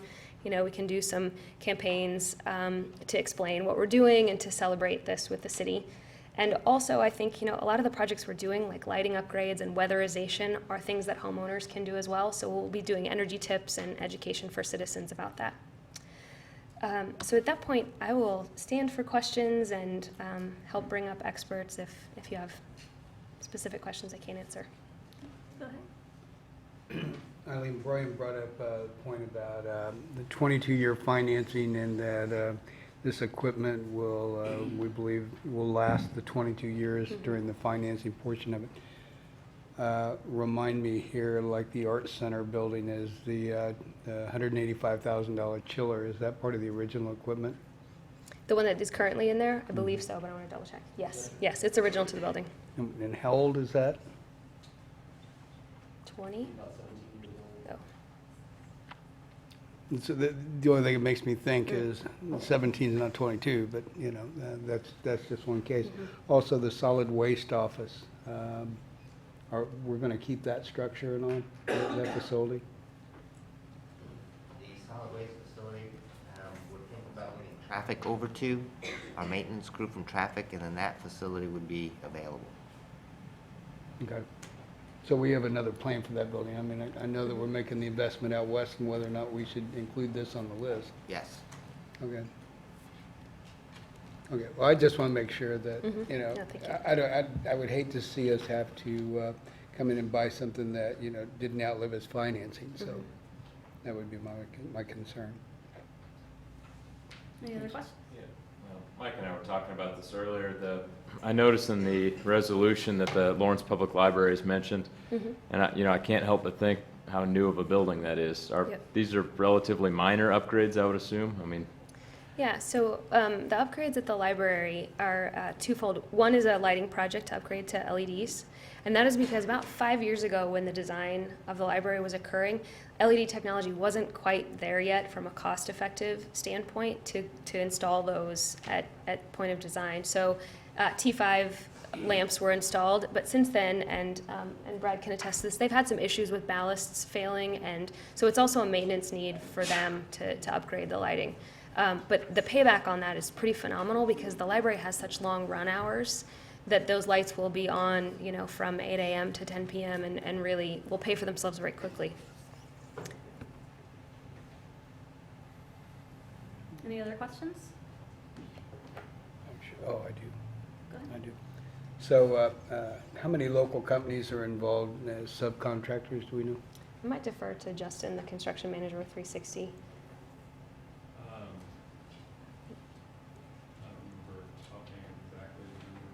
Okay. So for each of those categories that we brought forward, there is one contractor doing like most of the heavy mechanical work, one doing the light mechanical, one doing the lighting, so probably 8 to 10. Is that safe? A lot of the contractors are acting the same, but there are a few local based ones. The solar project, we use electricians. Yeah, some electricians. Could we just not get the locals pre-qualified, or did we just not have them bid? No, they were pre-qualified and they were invited to bid. Did they not? They did on a number of the projects. They just too high? Yeah, again, Eileen mentioned the one where they were well within the margin of error, or the margin that we wanted to defer to the local contractors. But some of the projects, they were not qualified local. I would say the heavier mechanical, I don't know that we had anybody locally pre-qualified for that, with large chiller work and the amount of work that they need to incur there. Oh, yeah, you should come to the podium to answer questions. sorry. The vice mayor just pointed that out to me. Okay. Yeah, you might go ahead and come on up. Okay, And sure. For the people at home, we broadcast this over yeah. TV. And we I can was also listening more. provide a Thank list you. after, we didn't want to release anything prior to today's meeting until the decision was final, but we can absolutely provide you all with a list of those subs. Yeah, let's go ahead and get that answer Maybe you re-answered. should mention where you're from, too. Yeah, I'm sorry. So first and foremost, we are from, we're located at 730 New Hampshire, so we are a local firm. So 100% of this is local to begin with, but the subcontracts, we did make a concerted effort. Eileen worked with us to create press releases, advertise on the city's website, to advertise on the city's procurement site. Eileen actually did some press on local radio. We reached out after working with Public Works and Parks and Rec to identify their preferred contractors. We actually reached out directly to contractors to really create a pool of ideally local contractors to participate in that bidding process. So I don't believe that there were any local contractors who asked to be pre-qualified who did not meet our pre-qualification process. Essentially, it's not overly cumbersome. That pre-qualification process requires that you demonstrate the financial wherewithal to perform, that you have the experience, and that that you have the resources in-house to be able to complete the project on the schedule that we have. So I don't believe that there was anyone who requested pre-qualification locally who did not meet that pre-qualification. From there, they did bid, and we did, again, we didn't provide that list at this point in time. We have reviewed that with city staff, but there were several local subcontractors that were successful. And I don't think there was, I don't want to misspeak here, but I don't think there's anyone who is not a Kansas contractor. There's no, we're not going far on any of these. I know there's several from Topeka, several from Kansas City that are also participating. And go ahead and state your name for the I'm record. Joe Herla with Thank 360 you. Energy Engineers. Thank you. Can I ask one more question? Go ahead. And you all are going to extend the warranties on all the equipment to the city? I mean, it's our equipment, but I That's guess- right, yes. The warranties will be extended to you. Just want to make sure. What's the project timeline? Is it into this year it'll be completed? Yeah, our objective is to have it completed by the end of 2017. That's the agreed upon schedule.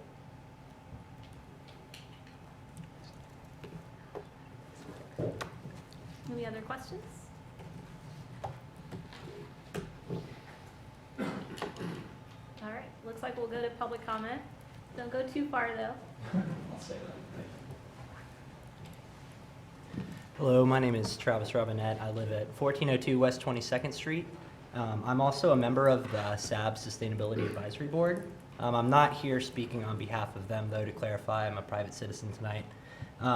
And I want to speak in favor of the action because the energy savings that we're talking about here tonight are great, and the improved infrastructure is also great, but the cost savings go beyond energy efficiency. It also improves quality of life and our health and our air quality because we're burning fewer fossil fuels in the coal plant north of town, and that improves our air shed. Less air pollution means fewer health effects from air pollution. The New York Times just yesterday came out and reported on a study that said air pollution may contribute up to 20% of Alzheimer's and dementia cases in the United States. Also, MIT reports that 200,000 early deaths a year in the United States occur from air pollution. And the EPA estimates between 1970 and 1990 that the Clean Air Act saved between $5.6 and $49.4 trillion in health care costs. So while this might just be at a handful of buildings around town, every little bit counts and contributes to the air that we all breathe and the health of our community. And also, as Eileen said, I feel like Lawrence should be a leader in clean and efficient energy, and these types of projects push toward that goal. Also, when you look at peak energy and demand, that's only going to get worse with climate change. And in the summertime, when it's really hot and a lot of people have their air conditioners on, there's a lot of energy use happening, and it can stress out our energy grid system. So anything that we can do to relieve that is awesome. And anyway, that's all I'd like to say, and thank you so much. Any other public comment?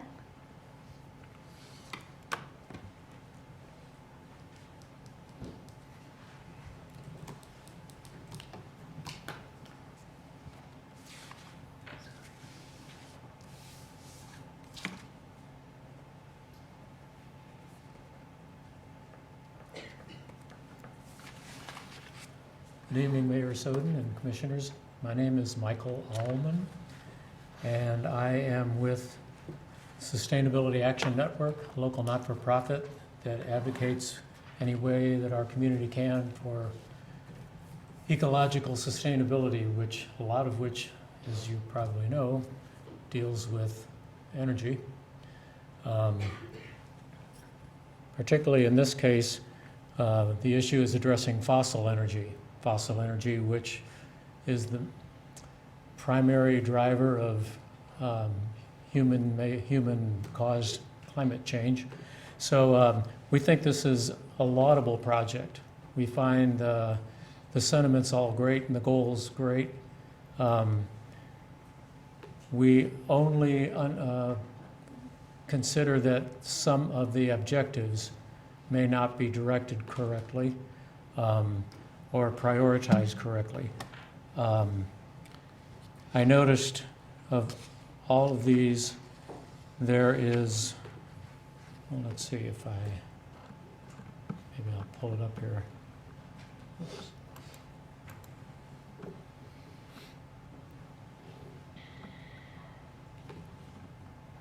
Okay.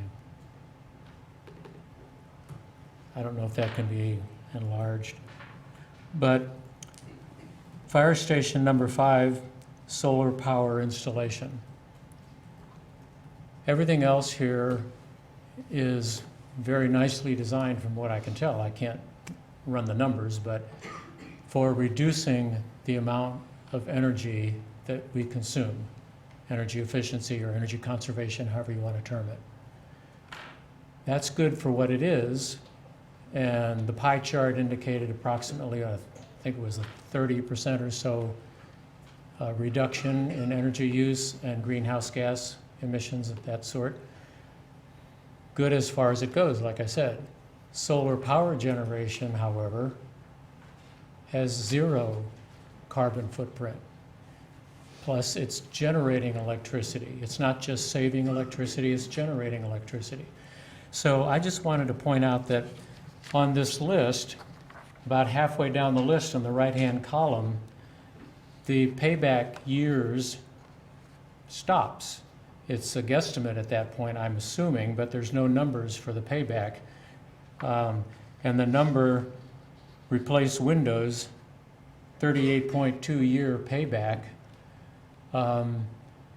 Windows are notoriously poor energy efficiency investment.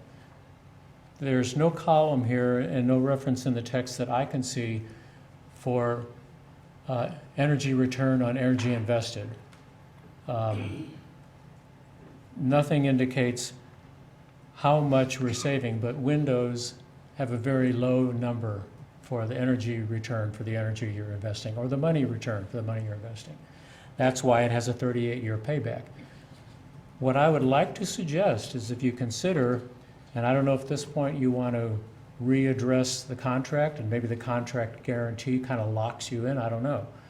But I would tend to cut off the energy efficiency items at about 20 years maybe, is an arbitrary number.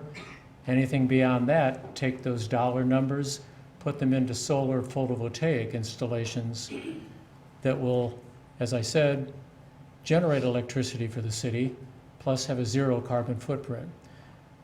Now I know that when the city was considering, was actually doing the brownfield reclamation for the Venture Business Park, we got EPA grants there to do a number of energy saving and environmentally sensitive improvements, and the city seriously considered wind generators out there.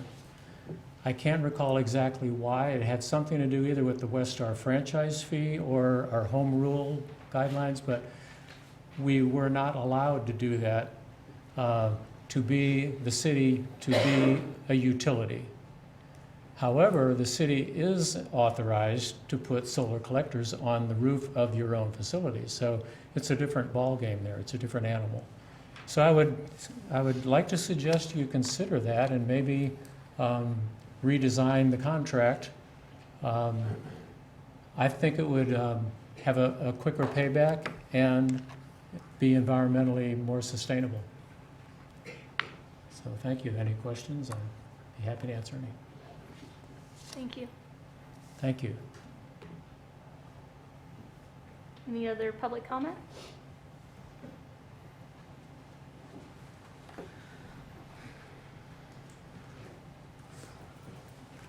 Dan Dannenberg, 2702 University Drive. To an uneducated and unsmart person like me, technology seems to change very rapidly. Are these chillers we were discussing earlier this evening, are they already obsolete? What about solar panels? In 5 years, are there going to be solar panels that are much more efficient and much more productive? Or is there any other energy-saving device or devices coming along that may make savings even more in the not-too-distant future? The not-too-distant future being 5 to 10 years. Any other public comment? I do have a couple questions. I don't know if it's for you or for Eileen, but you might go ahead and come up to the microphone so I don't miss that again. One was, is this kind of arrangement that you have, is it available to private entities or organizations, or is this just for governments? So, excuse me. So yes, this contractual arrangement is available to private organizations as well. With that said, the Facility Conservation Improvement Program that we are specifically contracting through in this instance is available only to Kansas state governmental institutions. Oh, okay. So, but with that said, 360 Energy Engineers has offered similar projects to private institutions in the past. Because, you know, we have East Hills Business Park and Venture Park as well, so they might be something that might be willing to collaborate together for a big project like this. And then my second question kind of was along the lines with what Dan Dannenberg was saying, and that was, you know, solar panels, of course, they seem to be changing. And so do you feel pretty confident that the design that you're using to place current ones is going to perhaps be able to still be used by thinner solar panels or even smaller solar panels, or some kind of projected change, I guess you might say? Yeah, and I would probably defer to one of the other team members if we want to get into too much technical detail. But I think the solar panels that we're installing are very modern solar panels that are certainly not likely to be replaced in the immediate future by any sort of technological breakthrough. I think the point that was raised regarding the possibility of near-term energy efficiency breakthroughs is always a valid one, but that's actually the challenge, is that it is always a valid one, and that in 5 years that will still be a valid concern. So I think actually Eileen has said in the past that the best time to plant a tree was 10 years ago or 20, whatever your quote was. The second best one, no, I don't think you wrote that quote. I think that's an ancient So Chinese proverb. I'm misquoting Eileen, who misquoted someone else. But I think that's, you know, I think the solar panels with, as with the other projects that we've designed, are, I'd say, state-of-the-art for 2017. Certainly in 2027, 2037, there will be more technological breakthroughs that are worthy of consideration. Yeah, I'd be really fascinated, because one of my big pipe dreams, I'll just go ahead and put it out there, is that downtown, you know, our downtown, that eventually we have solar panels over all of the buildings downtown, and maybe even over our parking lots as well, to provide cover parking. And so I have some pretty big pipe dreams about that. Eileen's heard it several times. So that's good to hear that private organizations can come together and take advantage of it too. Absolutely, and that's certainly something we'd be willing to have a conversation about as well. Excellent, thank you. Any other questions for staff or Joe? Okay, thank you. If you wanted me to address Mr. Allman's point about what the dashed lines are, I'd be happy to do that if you all had any questions. Okay. Sure, yes, please. We had a lot of conversations about that payback and where to cut off the project and where to complete the project. And what we were looking to use the energy savings projects to do was to help fund the much needed maintenance projects that are lower on the list, like the roof replacements, like the windows, the things that don't have a purely energy savings quick payback, because we recognize that a lot of those projects needed to be done and weren't going to be completely justified on energy savings. So we tried to create a complete package that was investing in some smart energy saving projects that could help us finance some maintenance needs. So that's why the dashed lines is that after that point the paybacks became, you know, longer than the project term. Thank you. Yeah. All right. Even though you don't have the estimates on the time, the same time, those projects are still would need to be done at some point in the near future, right? Yes. Yeah. So for a good example, is like Fire Station 3, the roof replacement. That roof is showing significant deterioration, but as you can see, at an annual energy savings of $276 a year, it's going to take a long time to pay off that roof replacement. But that roof still needs to be replaced for the building integrity.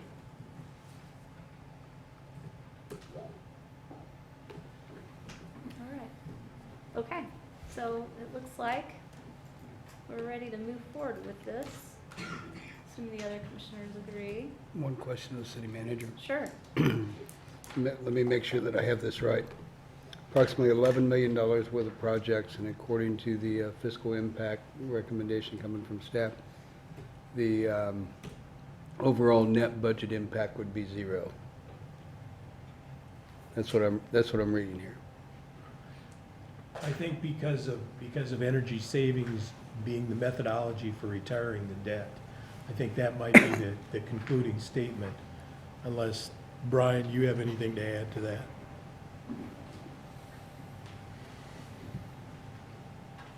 I do not. Thank you for coming. 0's a good number. Okay. I have a question. Maybe Brian will want to take this one. Actually, you answered the last one too, but what about our debt levels? How does this impact our debt levels? If you're referring to a couple things when you're asking debt level, is there a specific statutory debt level? This is well within our statutory debt level. Our level that Moody's may be looking at as it would impact negatively on our rating, it's fairly insignificant towards that also. So it's within our debt policy? Yes. And Yes. we don't have to worry about it exceeding our per capita debt or anything like that? Well, it will increase our per capita debt. But we have a cap on in our policy on. We have per capita guidelines debt, in our policy. And this will not exceed that. I did not double check that before I talked to you, but it does not have as large impact on our, Okay. yeah. Thank you. I think that the benefit of having the savings offset it has an impact on that kind of exchange in terms of how you relate to that. The other thing that's kind of exciting to me about all of this is getting these projects, the economies of scale of getting these projects managed all by one general to do these things. Instead of trying to disperse this across all these different departments, all these different staff members, trying to pick these projects up. There's great advantage to me in getting these things done as comprehensively as we are. So from my standpoint, I'm very excited for the staff that we're kind of shifting this burden and putting on some of these projects that otherwise would probably get delayed and have the management oversight shifted internally, where we get the efficiencies of having a general doing these all at the same time. That's a big plus. And so I've encouraged a lot of these projects on this list to move forward with this project. It just makes a lot of sense to get this stuff done. Some of these projects, I'm sure, excuse me again, here it goes again. Have been delayed before, and we've contemplated it, but I'm sure that the windows at City Hall have been talked about for a long time. Before I got here, the whole portable heater issue was brought to my issue, and we've been going round and round about that. I will say the savings do not include the impact of the, after this winter will be much better. My point again is being able to pull all of these projects together under one general, a local contractor pulling this, together for us, I think is a huge advantage for the city to get these things done. So I'm excited for the city and the staff. I have a question, Brian, on the green, on the green funding or bonding. We don't know if we have that yet, is that correct? Correct. When will we know? So it's very similar. Well, there's multiple ways to get there, and each one of them is a project. is a project on its own. Without going too much into it, there's 4 different ways to get the designation. I'm just assessing, researching which is the one that will get our name out there. The gentleman over here mentioned about a leader. That's the reason, one of the bigger reasons I want to do the green bonds is to get the city out there as a leader in this industry, especially in a state, in the Midwest, where there's not a lot of leadership in reducing your carbon footprint. And so one of the items I want to do is find the method that gets our name out there the most in doing that. Having said that, it really will come down to an assessment. Like if I use a rating agency, that would be done probably within 3 or 4 weeks of the actual bond issuance, which would be, and we're aiming towards May 2nd for the bond issuance. So we'll have a pretty good idea in probably April where we sit on the green bond, and we can always come back if we have updates, come back in the city manager's comments to give you an idea of where that's going. So it's pretty neat. Unfortunately, there's not a lot of guidance out there because it is still fairly new. So I wish I could give you some good definite answers, but Thanks. One other question. Brian, along with what the Vice Mayor had asked you a second ago, by taking on the new debt, and I understand all these projects are needed right now, and Tom, you make a persuasive argument about why we should move ahead and do these. By doing this level of debt that we're taking on, do we hurt the opportunity? Do we raise our debt so much? Do we have other projects that are coming along that we may have to put off because of this debt? no, in regards to the debt repayment capacity, which I didn't touch on, I touched on 2 other capacity issues. Again, with the idea that the savings is producing its own revenue source, if you will, it will not have an impact on the debt forecast moving forward.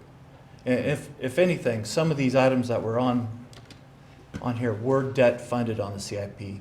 They've now been moved, when we amended the CIP last time, from general obligation debt moved to actual, I think I called it general obligation green debt. Right. And so that will free up a little bit more debt repayment capacity. Okay. So, and that, I think that's where it comes, that finance impact of being 0 is aimed more towards that it doesn't take away repayment opportunity for other projects. Sounds good.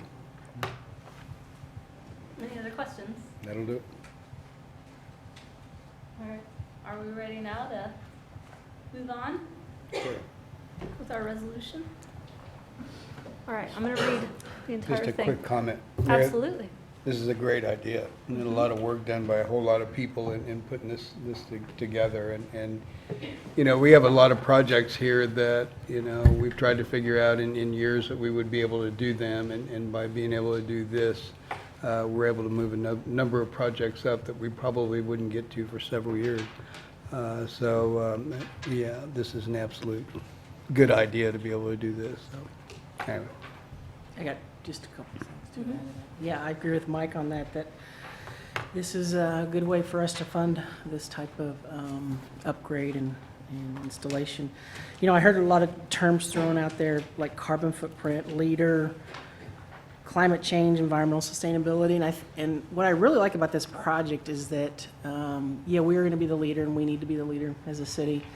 But at the same time, what I would like to see is going forward is that these become typical projects and not just special situations that come before us when we have a huge conversation about it. I'd like to see this type of upgrades, these types of installations to be just standard equipment that we buy every time we do new construction. So I like the project. Thank you. At least that was almost exactly to my point when I asked about the library. You know, you've got this brand new state-of-the-art building and we're talking about energy upgrades. That to me seems, and I know the technology wasn't quite there, so that's, you know, but that seems like a missed opportunity 5 years ago when we spent all the money to build it. You know, let's start building things right. I appreciate the work and the vision that staff has put forward here. And I appreciate that, you know, it's not just the sustainability folks that are doing this, it's the finance and the sustainability folks, and probably other folks I don't even know about. So I like the teamwork. That's great. Thank you. Okay, one more thing on this, okay. In regard to climate change, the only way that we are going to be able to make a difference in the nation, I think, is if we're doing it at the local level. And if we don't do it at the local level, it's never going to get done on the planet-wise. So that's the only way we can really make changes regarding climate change. We have to do it ourselves. Think globally, act locally.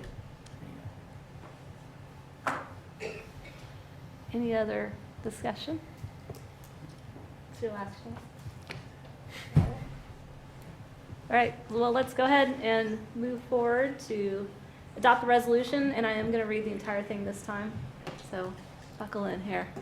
Adopt resolution number 7191, authorizing the city manager to enter into a contract with 360, is it 360 or 360? 360 Energy Engineers in the amount of $10,937,000, 472 to complete energy efficiency projects of various city facilities, the Community Health Building, and the Lawrence Public Library, and authorizing the financing in the amount of $11,033,159 plus issuance costs for the projects.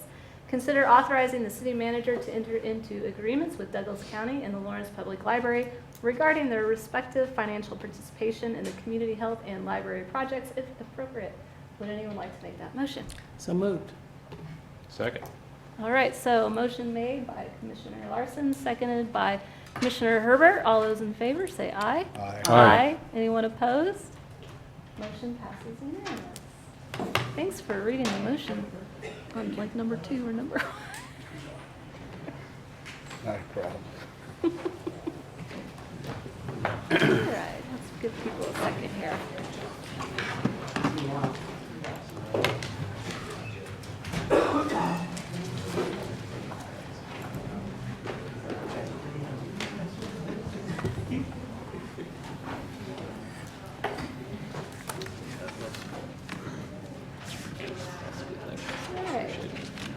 All right, Chuck.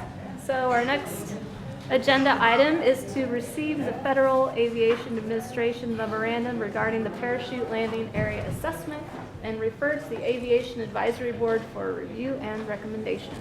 Good evening.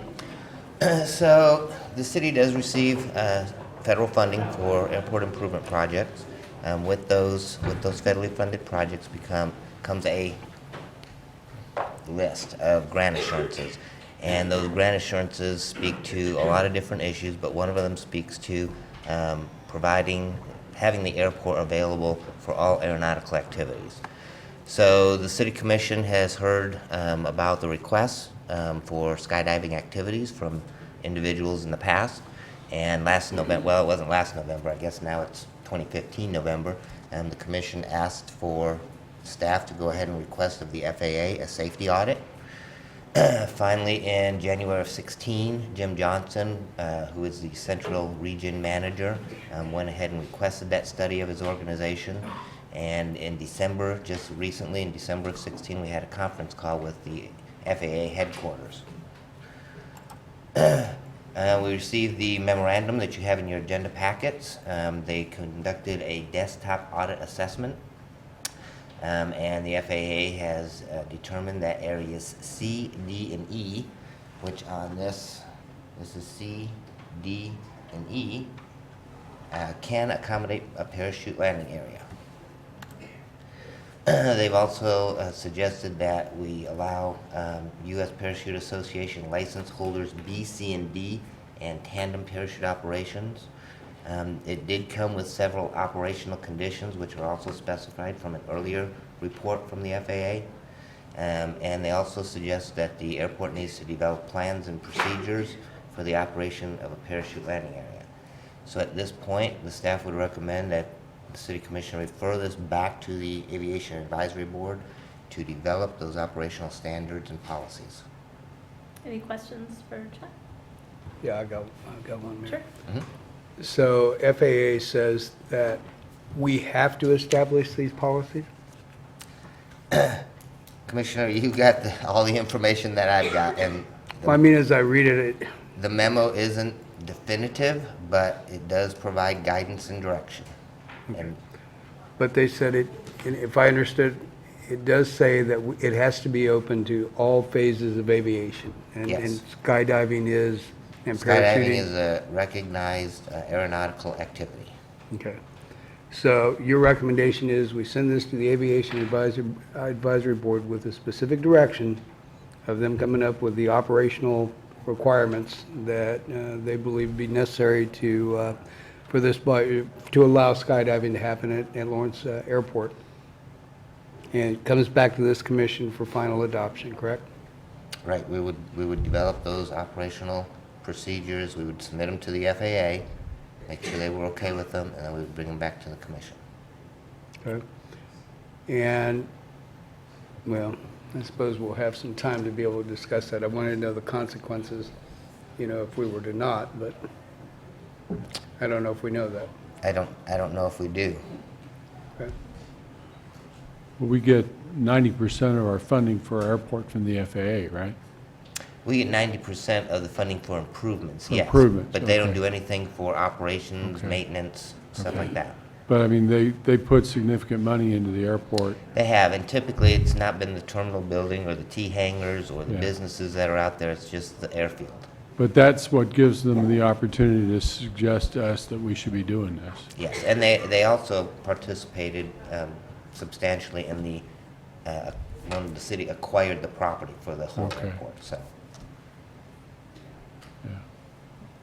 So they contributed pretty significantly to item 6E on the consent agenda tonight. Yeah. Yes. Yeah, exactly. The fence. We dealt with one earlier. Yeah. No, I've read most of this check, excuse me, Mayor, but Go ahead. you know, as all the rest of us have, and it feels like a little bit, we've been given pretty good direction on that, one, we have to allow the use. They gave recommendations as to where these zones can be, but there's nothing that says what happens if we don't. But I just want to make sure that on your recommendation that we're given the direction that we want the advisory board, you know, to bring back to this body. But our responsibility is, again, I just want to make sure the final decision on what that operational chart is going to look like is this body. I think one of our goals from the city's perspective is that we want to have a safe operation. I think that's everybody's goal. The question is, what do we need to do to make sure and ensure that not just the operation, but you know, for the skydivers, for the patrons of the airport. I mean, we don't want anybody to have any unsafe conditions out there. Just the general public that may visit out there. So that's something that we need to address when we go through this to make sure that any operation that's conducted out there is done so safely. That was probably a concern for the FAA when they drafted this memo too, wasn't it? We had a conference call, and we had a couple of gentlemen, Mark Bradford and Greg Hildebrand, were both in that conference call and expressed those concerns. And the letter doesn't allude to that much being done. You know, we've asked those questions in the past about the safety of the airport, the safety of the operations, the Lifestar operation out there, and we've not received a response that had any information with it. We've got basically this one-page memo that says they've looked at the areas and they've basically made that determination. Okay. In fact, if I might, I would just insert that the FAA would not be liable. I mean, if something happened, I doubt that they would contribute to any judgment that was rendered against the city. So those are things that I think Chuck is highlighting, that if we're going to proceed in this manner, we want to make sure that it is as safe as possible. Yeah, Tom. Oh, yeah. Can I ask for an attorney's opinion on something? Does the city have any discretion in a yes/no decision here, based on your reading of what has come down from the FAA? This is listed as a safety audit. So if the city chose to say no, is that a supportable decision of the city? Is the FAA mandating that we provide or permit this? Well, I think that they are giving us guidance that, in their opinion, that there are locations based on their desk audit where this use could be supported, and they're recommending that if, to proceed, that we put some guidelines in place. We haven't asked the question directly, what happens if we do not do that, and they haven't offered an answer. You know, I think that there may be opportunities if people are dissatisfied that they may petition the FAA based on our decisions or lack of I decisions. think there's some case law that suggests that there would be a consequence of the city not meeting the FAA standard there. Am I right about that?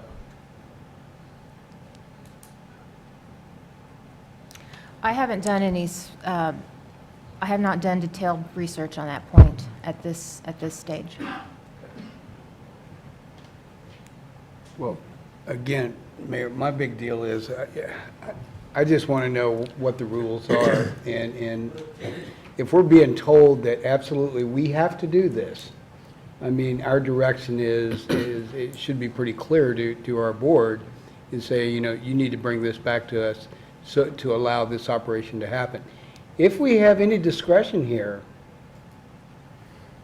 just tell me where it's at, you know, and I don't think it is. And the bottom line is we get down to it and we say, no, safety-wise, this doesn't work, and all it's going to cost you is 90% funding of all improvements, that, you know, from this day forward. Well, I don't think that works quite well either. So I just want to make sure that I understand what everything is. Well, here's the point I would make. I've read comments from newspaper articles about airport commissioners saying that there is discretion. I've heard from people at this table just now talking about we don't have any discretion. Our only discretion is to determine where the safe location is. It seems to me that if you're going to send this on to the airport commission, you probably need to send this on to legal so that you get a hard legal opinion as to what, if there is any discretion at all. Tom, can so I that offer everybody's something? clear about that. I mean, if you look at the Airport Compliance Manual, Chapter 14, it reads, and I quote, "The FAA, not the sponsor, is the authority to approve or disapprove aeronautical restrictions based on safety and or efficiency at federally obligated airports." Right. And frankly, in this memo from the FAA, the third paragraph, No, I don't think so. I mean, I'd like to get Tony to comment on the third paragraph of that letter, the memo from the FAA. I mean, it says a safety review on February 3rd, 2010, skydive operations can be supported on the airport. I mean, that's their safety review. Right. So for us to say it isn't safe is interesting. I don't know that it's, I don't think you have to make a determination based on safety alone to have discretion. That's the Okay. point I'm Okay. making. They came back with a safety audit. Does that mandate the city operating the airport to say that they have to permit any use that's safe to be operated on the airport? Yeah. I'm not taking a plus-minus position on this issue. I'm saying you should be clear about what the FAA is telling you. Yeah. And whether you have any discretion in the end. Right. Well, that seems to be the issue. We're not clear on what the FF, Apparently not. yeah. I think some of us think that's what it is, but I think it's a ruling on if, can it be operated safely? And I think the FAA has determined, yes, it can be. And continuing with that Airport Compliance Manual, it goes on to point out this specific instance where it says, examples of restrictions which the FAA has found were not justified for safety under Grant Assurances 22I have included a total ban on skydiving when skydiving could be accommodated safely at certain times of the week with no significant effect on fixed wing traffic, which I think is what the report we got in 2010 said, and then what the report we got in 2016 said again. I think at the same time that you refer it to the airport commission to review it, you should have your own legal counsel give you a legal opinion as to that regard, so that there's no debate, at least from our end legally, what we are allowed to do or not allowed to do. And I would only ask that I have the opportunity to talk with you in executive session before I render an opinion for the public. It's reasonable. Mike, did you have something you still wanted to add? No, I think Tom covered it there. Okay. Well, it sounds like we need to refer it to legal counsel and to the Aviation Advisory Board, or legal counsel first, and then the I think advisory it can board. be done in tandem. Okay. All right. Any other comments?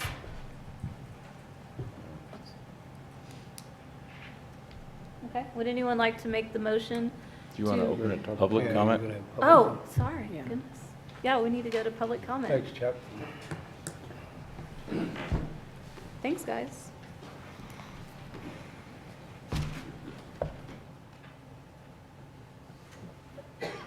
Sorry, long name. I'm Greg Hildenbrand. I'm the Executive Director of Lifestar of Kansas.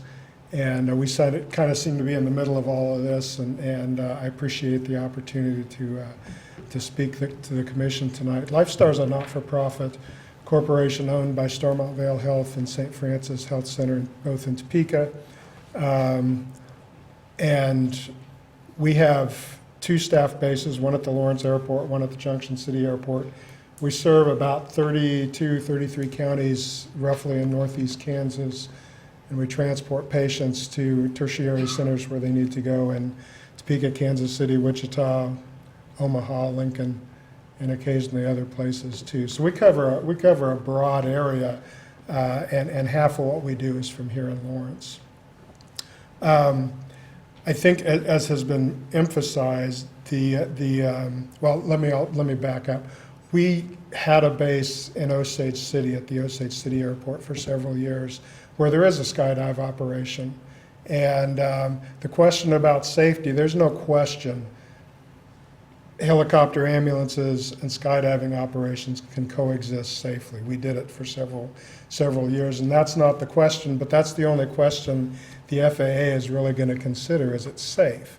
And so I appreciate the opportunity to come here tonight and tell you the rest of the story, which most of you probably know, that the vast majority of our patients have some kind of a time-sensitive condition. Blood flow's been stopped to part of their heart or part of their brain, or they've got some internal bleeding, so their vital organ systems are literally losing cells and tissue by the minute.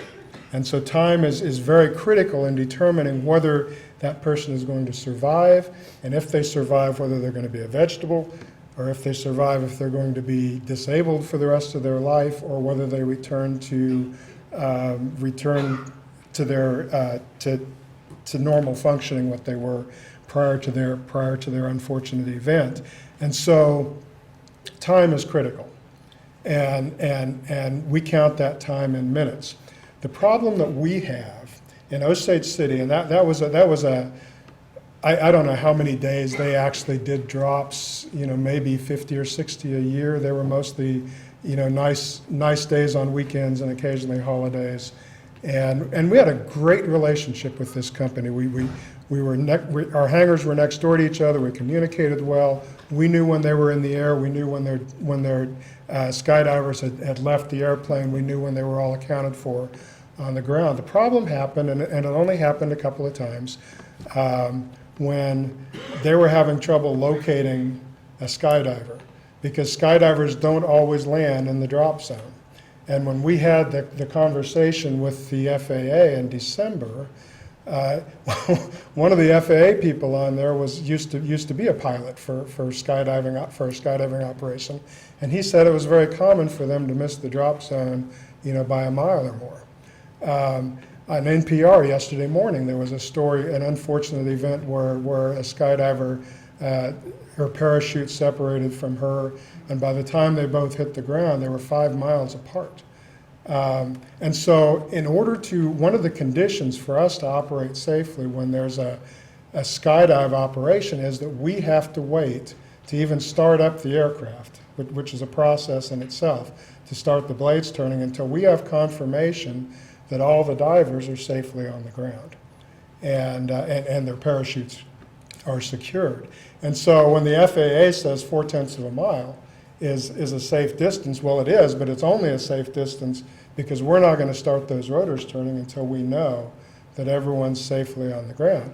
And so while we're waiting for that confirmation, and again, sometimes that's 15 minutes or so, if it's someone with a time-critical diagnosis that we are called to help, they're losing heart muscle, they're losing brain tissue, they're losing vital organ function, and their chances of making a full and productive recovery are going down.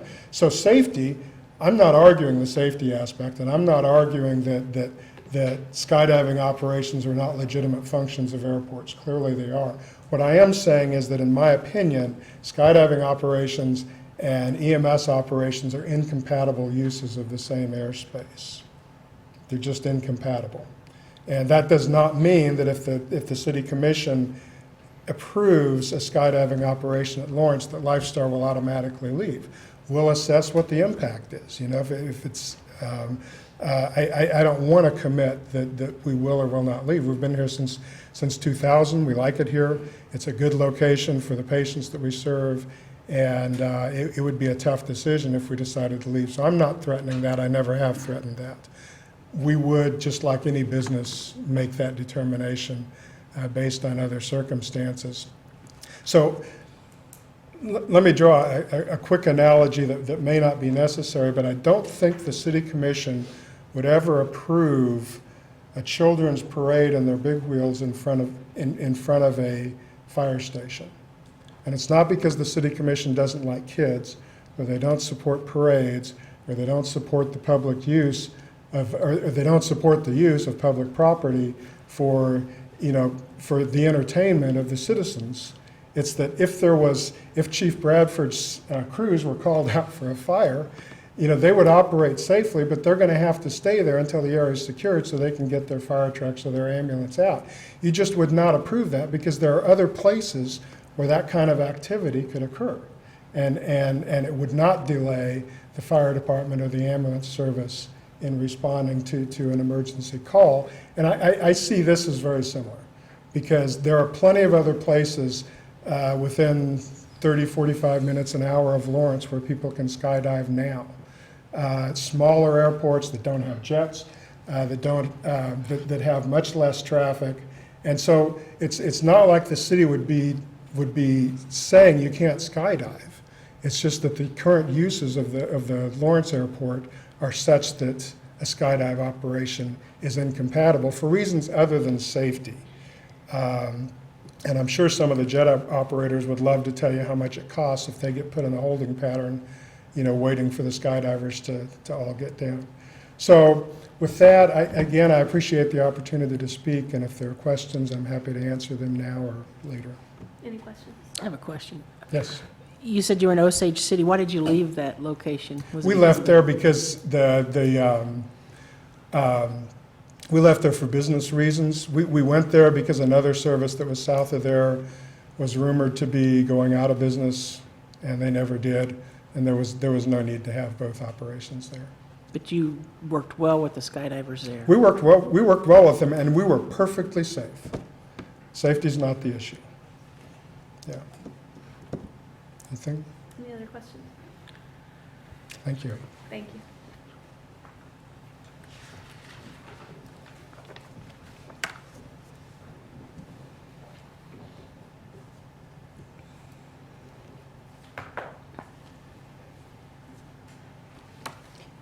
Mayor, Commissioners, Michelle DeRusso.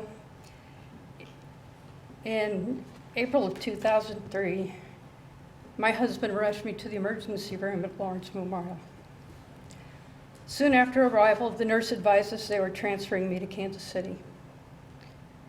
A short time later, I could hear a helicopter outside, and the nurse told me, "Your ride's here." It wasn't long after that, I was at the Midwest Heart Institute at St. Luke's. After almost a week in the Heart Institute and several months of cardiac rehab, my cardiologist informed me I did not suffer any permanent damage to my heart, and I would make a full recovery. He said it was only due to the fact that the immediate care that I received, the quick actions of the nurse at LMH, and the immediate transfer to the Heart Institute and the quick procedure that they were able to do. When I saw this item on the agenda, it made me think about how things might be different. What if the nurse had not acted quickly? What if LifeStar had been delayed? Or what if they had to travel further? In an emergency, every second matters. I had a 99% blockage at the branch of 2 arteries in my heart. If my initial treatment had differed, or if LifeStar had been delayed, best case scenario, I would have suffered permanent damage to my heart and would probably be living a very different life today. Worst case scenario, I'd be dead. I know I'm fortunate to live in a community that is home to such a valuable, life-saving asset as LifeStar. So this evening, I'm here to simply ask you to take the following into consideration in your discussions and in your decision. 1, please realize and appreciate the asset we have with LifeStar based in our community. 2, consider the well-being of your citizens, friends, and your family, who at any moment their life could depend on that asset. And finally, make sure you fully understand the consequences of any course of action that could result in a delay or disruption of LifeStar's response time. Thank you.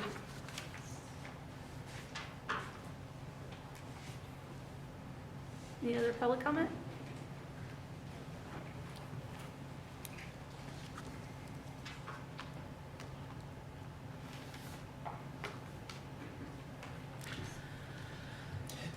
Lloyd Hetrick at 805 Diamond Head Drive. I'm the operator at the airport for what we call a fixed base operator, which I have a contract with the city to provide the service out there.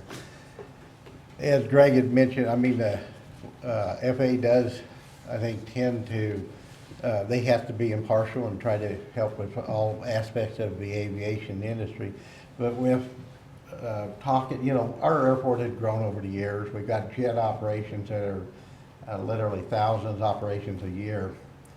And if you've been out there, you've seen it, you know what I'm talking about. We've got businesses in town that bring their own corporate jets in. We've got university, we've got obviously ball games. We'll get, you know, we've had upwards of 30 jets out there on the ramp before, whether it be for the NASCAR track or racetracks or ball games. So, and I have talked to a number of jet operators in the last couple of weeks since this had surfaced and just say, what if? And the long and the short is that they won't come in if there's parachuting operation going on. That doesn't mean, you know, if they're not jumping that day, it wouldn't be an issue, but as long as they know there's some operation going on, they'll have to make other plans. Now, whether that means they come at a later, you know, time of the day or don't, or end up going to Kansas City or Topeka or whatever the case may be. But the one operator did say, you know, all those jets fly with airspace control, and there's Kansas City Center. So if they're inbound, they're coming in, and again, it's going to go back to the relationship with the operator with Kansas City Center. If they're not talking to Center, then Center's not even aware the parachuters are out.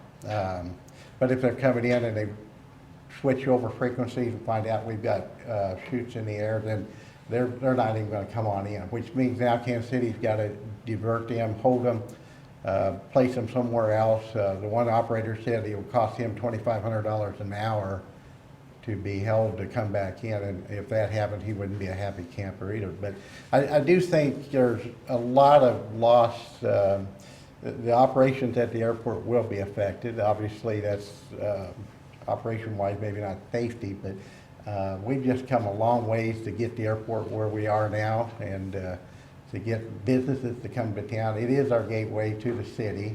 It is used a lot for that reason, and to have to work around. And there's going to be a lot of operations. I deal with it daily, but all of a sudden now you've got somebody in that's doing it. Now we got to be talking to Center. We got to be talking to other operators. We got to call customers. It's just going to be it could be a nightmare to try to logistics of putting it together if we don't have to.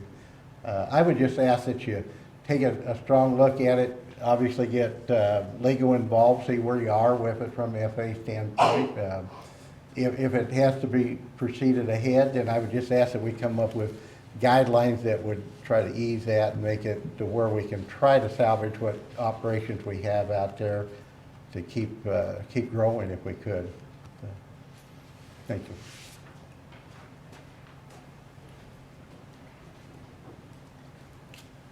Mayor Soden, Vice Mayor Boley, members of the Commissioner, my name is Jonathan Becker. I am the Secretary of the Aviation Advisory Board. I am also an attorney, and I spend a significant portion of my time representing airmen and aviation-related people, both before the FAA and the NTSB. If I could take 3 minutes to address some of the questions that came up during the staff's presentation. And I really didn't want to get this evening into the weeds, Commissioner Amyx, but your question raised that we've got to go there. Grant Assurance 22 does provide for exceptions, and those exceptions are safety, and safety is general as opposed to aeronautical safety. Those are two areas, and the issue of safety is the larger part of the Venn diagram there. And that rests specifically with the city and this commission. As to Mr. Markus and Ms. Wheeler's commentaries, I would hope that the commission would recommend this matter for referral to both the legal department and the Aviation Advisory Board concurrently, so that we don't wind up with Kipling's elephant being the description. And lastly, to Commissioner Herbert, we need to distinguish between aeronautical operations, which are exclusively the province of the FAA, and other operations that may occur on the ground that are not part of the FAA or may be a shared responsibility that this commission has with the FAA. And if we just get to the point and we say, well, they've said it's not a safety problem from an aeronautical point of view, and don't look at some of the other critical issues that some of the speakers this evening have already spoken to, then we're not doing our job. So I would simply ask that you recommend dual action in your referral, and that it be to the Aviation Advisory Board and to the legal department, and let us coordinate between the two so that you get the best information to make the decisions that you need to make. Thank you very much.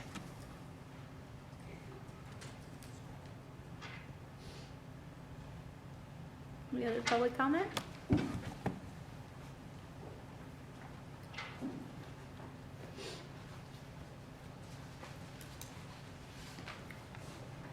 Mayor Soden, Vice Mayor Boley, Commissioners. My name is John Como. I'm a citizen of Lawrence. I live at 1014 West 5th Street.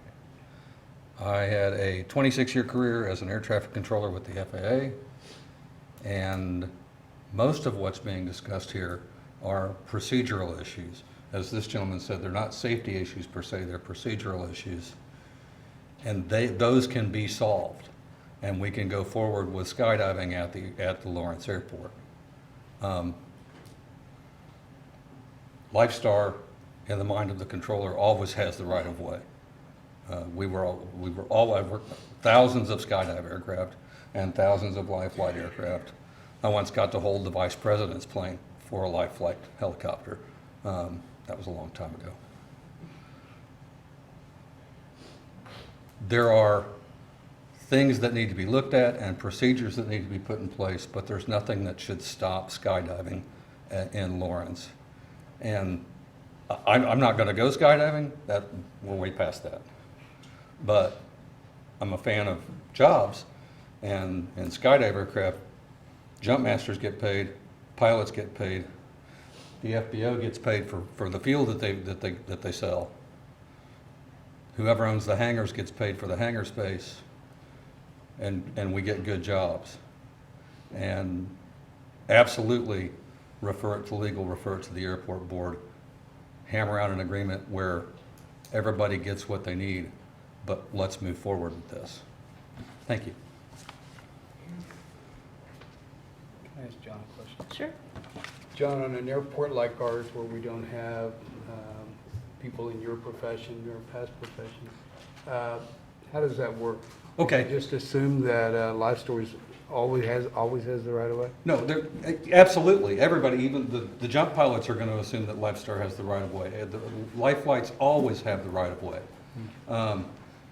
The procedure or the way it works every time I've been involved in it is the radar coverage here in Lawrence goes down to about 1,500 feet above sea level, which is about 600 feet, 500 or 600 feet above the airport. The jump planes will take off and they'll go off to one side and start circling up, and they call the center in Olathe. And they're always talking to air traffic control while they're going up and while they're going down until they get back on there's a separate frequency just for the airport. And when they're not on the airport frequency, they're on the center frequency. So there's always traffic being called. There's always, anytime there's other aircraft, and the gentleman mentioned jets inbound. I've been in situations where I've had a jet inbound to an airport and a skydiving operation ongoing, and the skydivers have to report, the skydive pilot has to report 1 minute prior to releasing the jumpers, and then the center controller will broadcast on our frequency, skydiving in progress at the Lawrence Airport in 1 minute. And everybody hears that. And if a jet's inbound to Lawrence, they're probably on almost assuredly on an IFR flight plan. And the skydivers, it's happened, and the skydivers work with you. And I'll say to the skydiver, skydive airplane, can you wait a minute? The jet traffic inbound to the airport 6 miles north. And they'll say sure, and they'll go around a couple times and then come back over once the jet's safely landed and do the skydive operation. There's priorities and there's procedures, and that can all be ironed out by the airport board and have everything put in place where everything can be done safely and effectively for everybody. Thank you. Mm-hmm. Thank you. Any other public comment?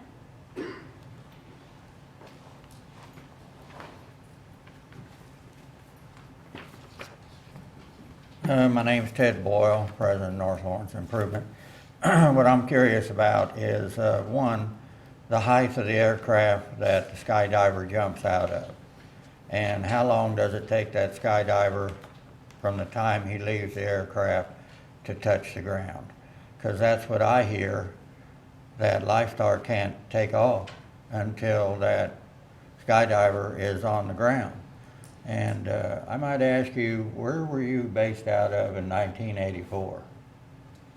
We started in 1988. Did you? Well, I had a son die on a Lifestar helicopter in an auto accident here in Lawrence, and he was 4 minutes out in the air and when he passed away. So, you know, time is pretty damn critical. So I have to wonder the time from that person jump out of that aircraft till the time he hits the ground, and how long he has to wait before he's in the air. So that's and the other deal is, how does a recreation sport override the health and welfare of an individual and the business of the airport, but mainly the health and welfare of the airport? And you figure the ground that he covers, northeast Kansas and the counties, he says minutes, I say seconds. Thank you.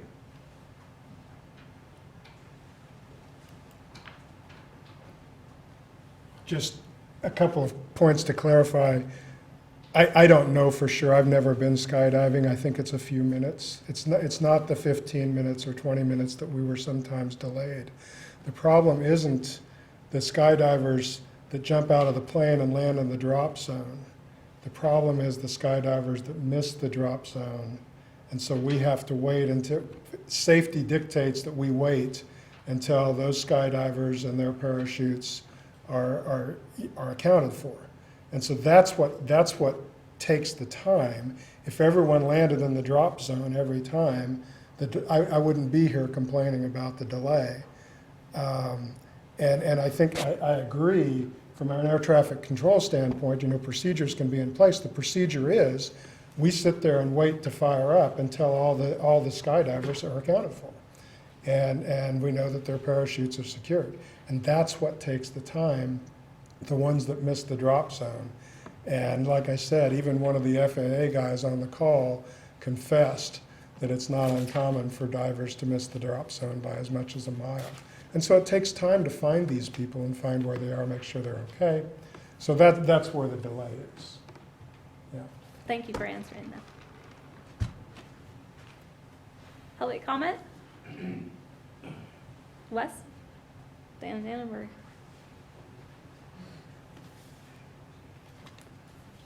or Dan Dannenberg, 2702 University Drive.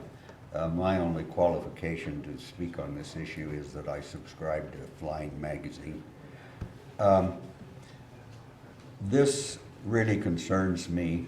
I do not think that a skydiving operation and an air ambulance operation can be compatible at the same location, a location like Lawrence Airport.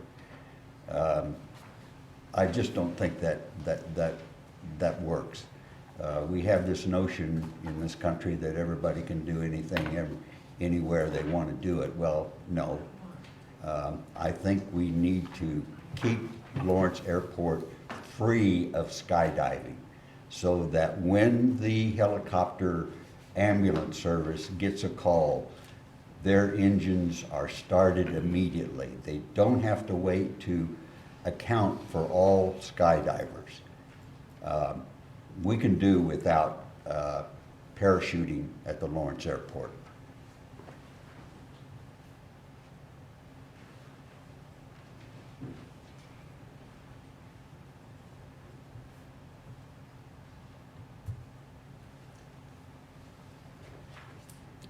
Good evening. I'm Jeff Long. I'm the Director of Aviation and Chief Pilot for the University of Kansas. And as you all probably know, we have a 7-passenger business jet that is kept at Lawrence Municipal Airport, and we're in and out of there 3 to 4 days a week. I think in looking at this issue, we've identified 2 of the 3 things that we really need to have to kind of analyze it. We have to take a look at the legal issue and the FAA's position on it. It appears to me that they don't really take a position on it. I think they've said that it looks from aerial photos that it could be safely done, but and there is comment that procedures can be put in place and they can coexist and you can do it safely. But I think what we're missing, if we're going to fully analyze this, is how does this group that intends to do this at Lawrence Municipal Airport intend to operate? Because we haven't seen anything like that. So if those operational procedures of that skydiving organization were presented to your airport advisory board, I think it would help us in providing an analysis to the commission for a safe way to go forward. Thank you.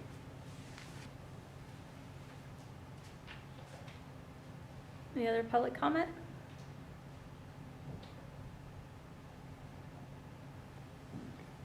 Okay.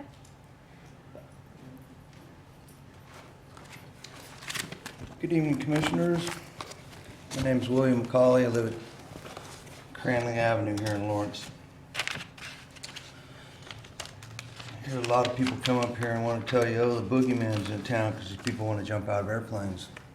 They want to come up here and tell you that there's all these procedures that have to be put in place, and there's a bunch of things that we got to review and look at and so forth. But the bottom line comes down to, it's covered in this memorandum. It talks about the 2010 memorandum. And what's contained in those documents are the procedures. Okay? I know a number of you I've spoken to personally.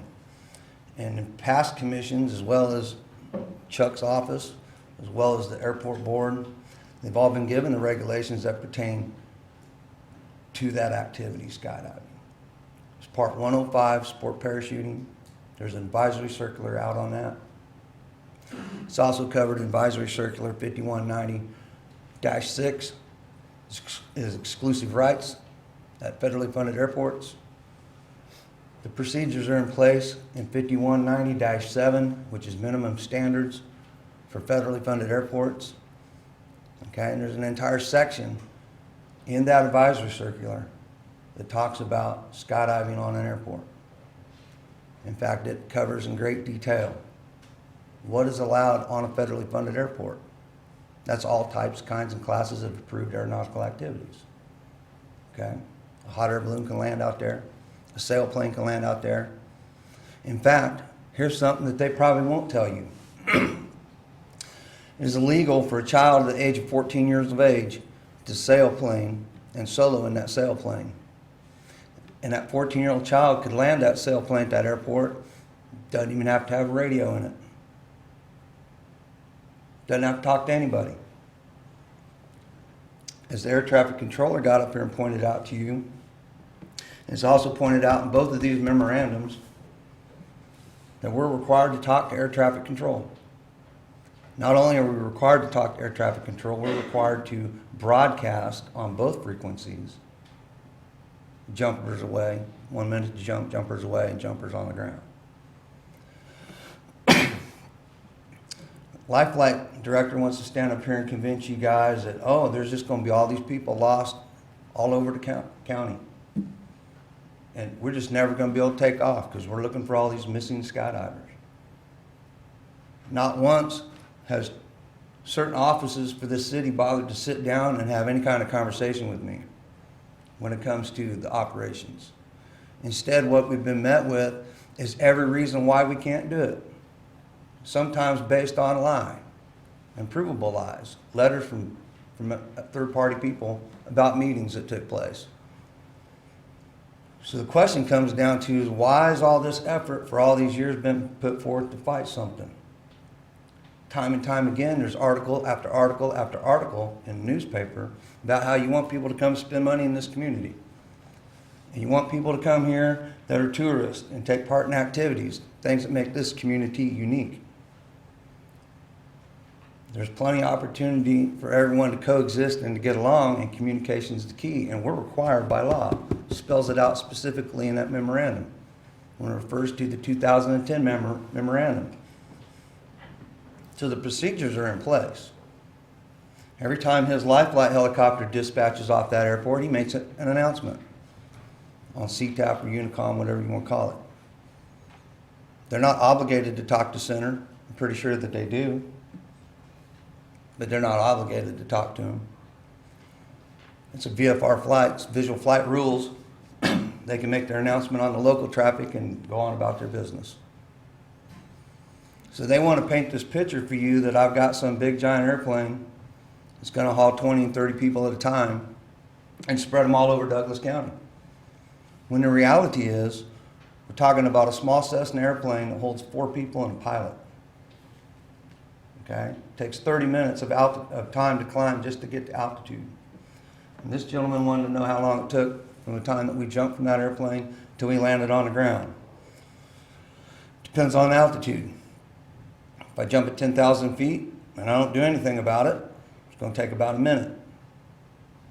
If I jump from 10,000 feet and open a parachute, depending on the altitude that that parachute opens at, it could take anywhere from 2 minutes to 5 minutes. There's a lot of variables. Parachutes are much like cars. We have parachutes that would be equivalent of a 747, take paying passengers. We got parachutes that would be the equivalent of a Formula One car, extremely fast, agile, right? They come out of the sky pretty quick. So there's a lot of variables, okay, to skydiving. It's not one set little thing. So to paint a picture that, oh gosh, we're just going to have people spread all over the county, and we got to figure out where those people are before he can take off, is a little bit absurd. I believe that you guys were sent a letter by 2 separate air ambulance companies in different parts of this country. You were given their contact information.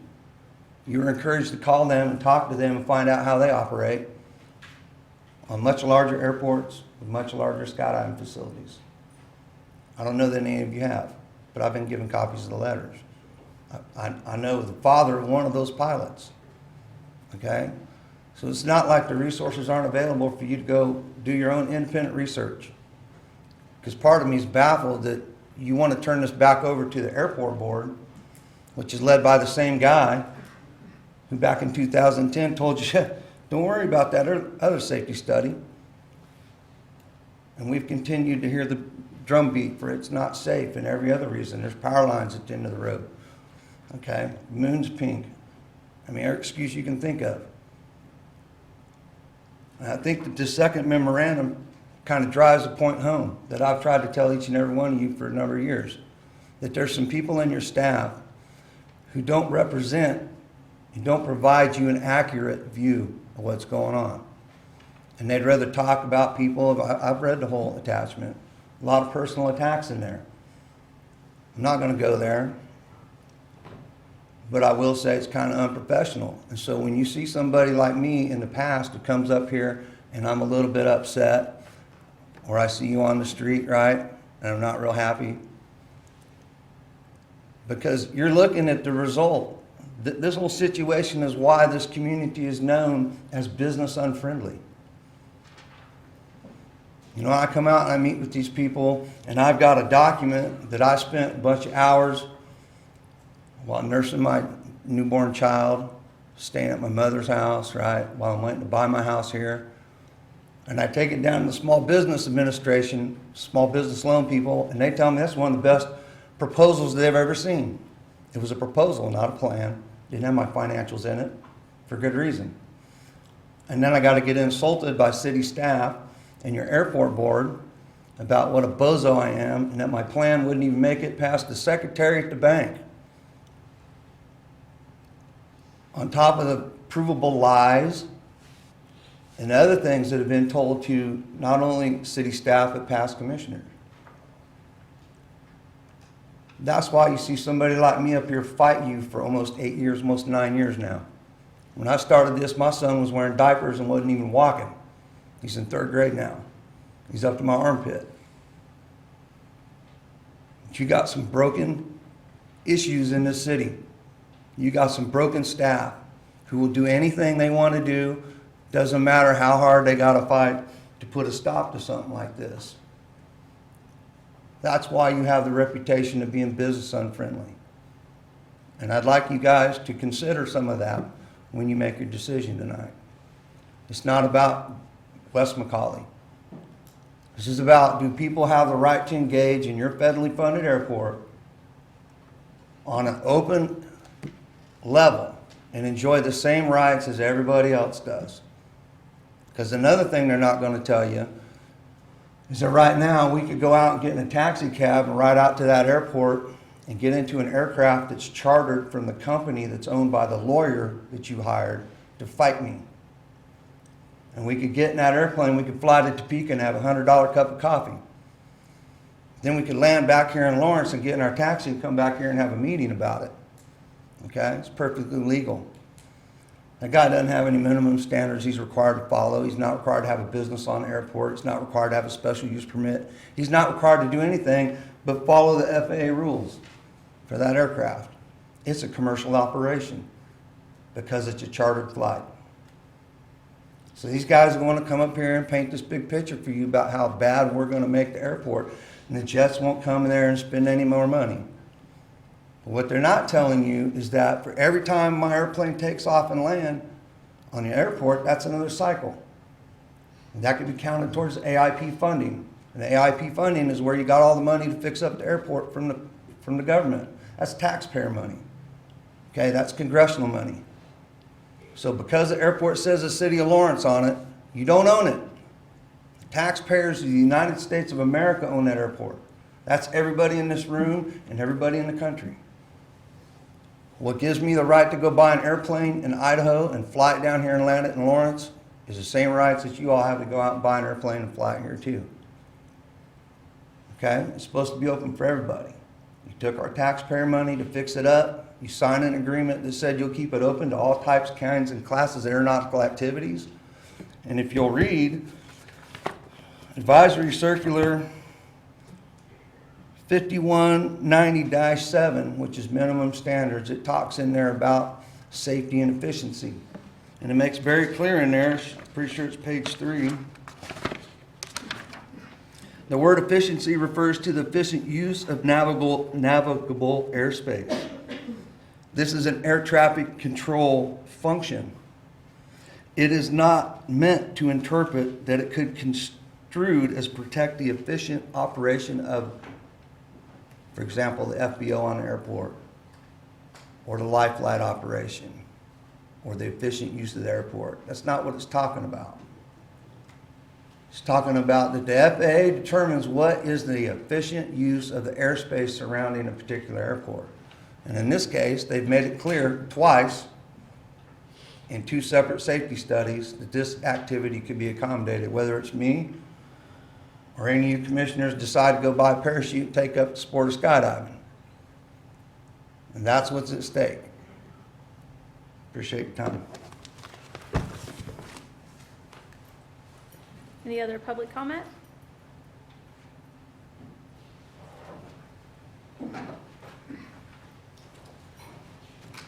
I'm Richard Haig. I'm the current chair of the Airport Advisory Board.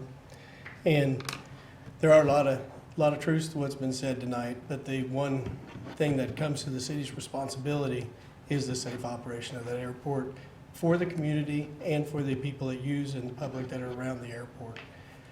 And so it's the city's job to make sure. The reason that we're here tonight is the FAA does not regulate skydiving at all. Once they leave the airplane and they're doing that, it's the city's responsibility to make sure where they land on that airport and what they do there is safe. The U.S. Parachute Association has no regulatory authority. The FAA chooses not to have that regulatory authority. So if a drop zone is established at the Lawrence Airport, that is something that the city, the staff, and people that use the airport along with the Airport Advisory Board need to work together to make sure it is as safe as it possibly could be. And there are no statistics as far as safety of skydiving, as far as injuries go, as far as people landing off airport. I've been to a number of drop zones through the years, and I've seen complete plane loads of people miss the entire airport, land off in a cornfield. The only documented cases we have of that is when there's a fatality or a major accident, and then they're documented. There was one just a year or two ago where more than once in the day, skydivers landed a mile off the drop zone. And that's kind of a thing that we're talking about with Lifestar and with other things. The communications are good. The Lawrence Airport is a uncontrolled airfield, so airplanes do not have to use communications to fly over there. It is suggested and it is strongly encouraged to keep separation and things like that. But when it comes to the reality of Lifestar, there is a delay there that can do that. We can work together to mitigate delays, we can work together to do it, but that delay will still be there. The other airports, they mentioned that skydive operators have given you, or emergency helicopter operators have given you guys letters. Good one is Humboldt, Missouri. They have a skydive operation and a emergency helicopter operation at the same field. While the skydive operation is active, they actually move the helicopter to the hospital and stage it at the hospital while they're jumping. They don't leave it at the field. But they still do not let that helicopter leave until they get an all clear from the drop zone to make sure there are no skydivers in that area. And that's a part that needs to be worked out. And it is fair for the city to do that. And as you're looking through federal documents, there's a federal FMIMS document that deals with demonstration jumps. And a lot of the criteria that they use are from that document. And in that document, it says that emergency helicopter operations and parachute operations should not be operating at the same time unless the parachute or this emergency helicopter operation is moved a safe distance from the airport. When you requested the study, I was hoping that we would get a real study from the FAA so that we could determine how did they come up with that 0.4 of a mile that they put in their memo. You know, where are these values coming from, and how are these standards being presented? And that's what we'd like to see from the FAA. We'd like to see these standards presented, have the FAA be on board with airports so that we can guarantee that we're operating a safe airport. But with that, you know, the Airport Advisory Board is ready to move forward in any direction that you guys ask us to go.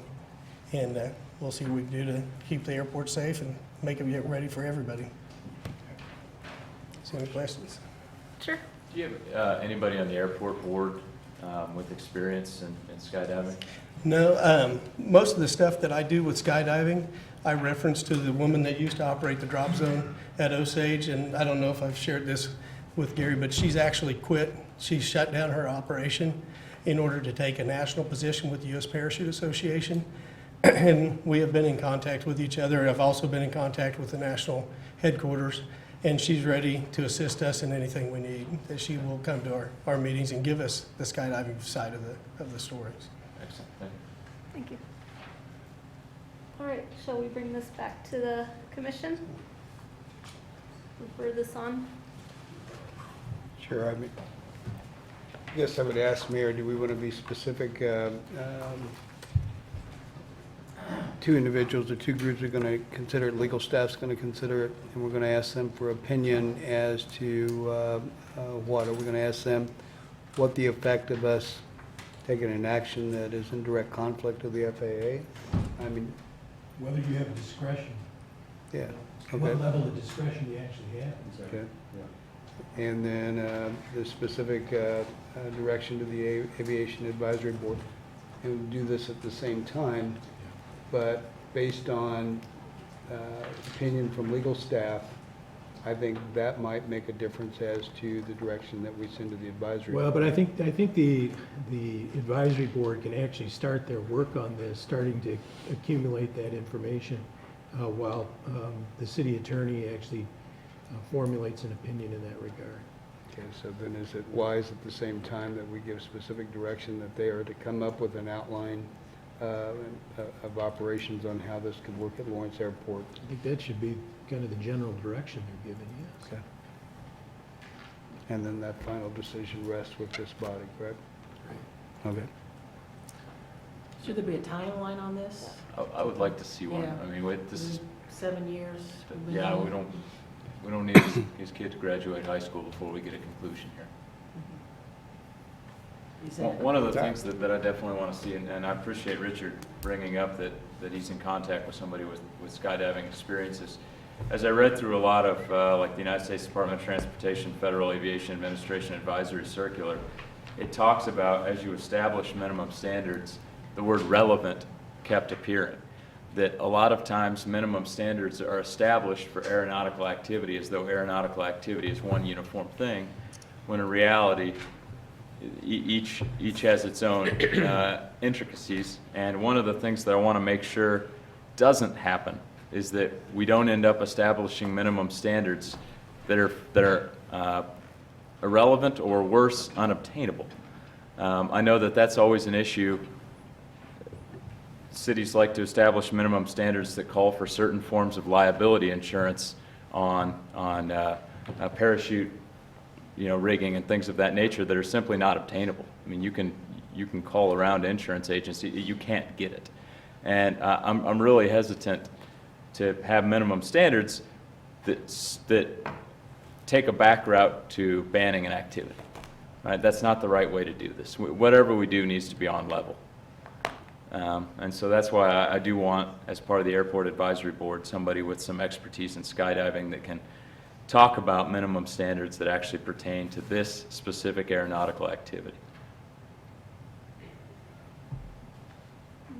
other comments? Okay, so acceptable time frame to get this back, 90 days at most, 60 days?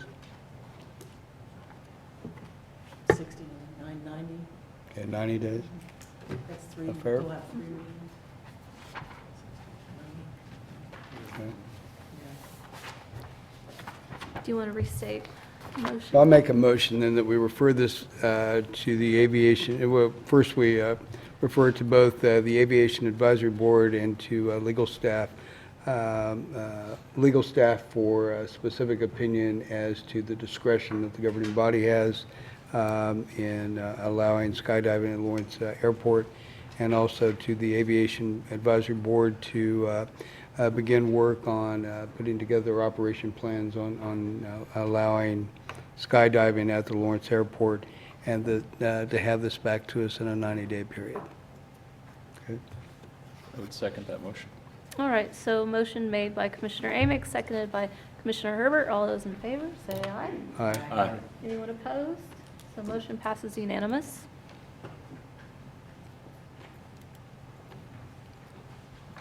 All right, so our next agenda item is to consider motion to recess into executive session for a total of 80 minutes. The purposes of the executive sessions are: 1, to consult for approximately 60 minutes with attorneys for the city about matters deemed privileged in the attorney-client relationship in order to keep attorney-client matters confidential.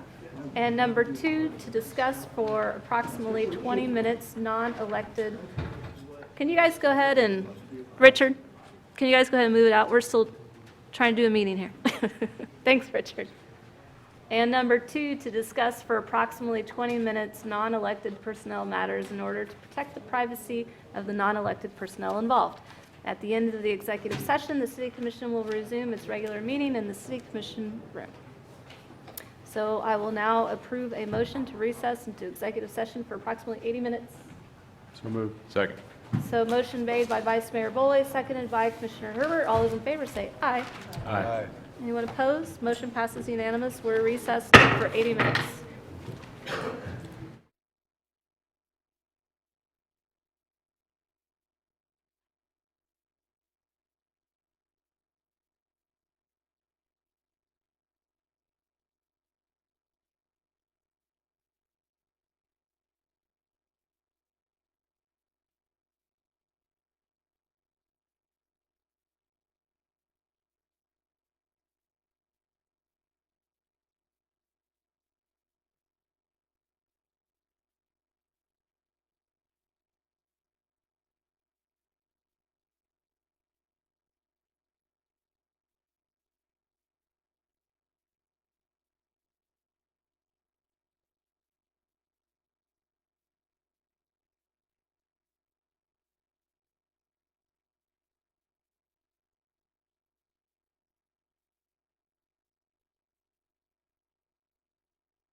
three people here. Move to extend 10 minutes on the attorney-client privilege.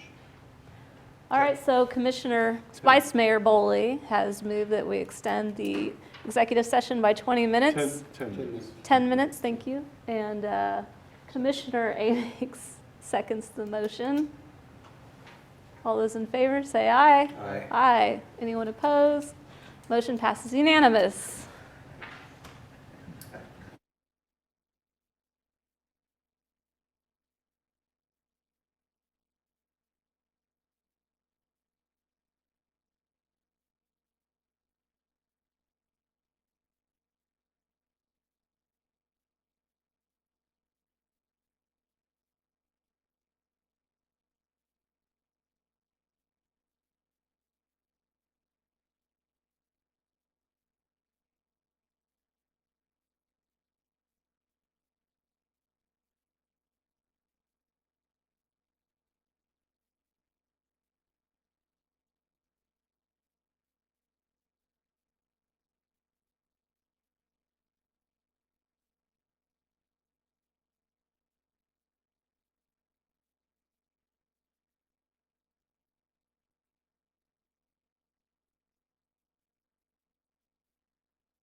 Yeah, just black is fine.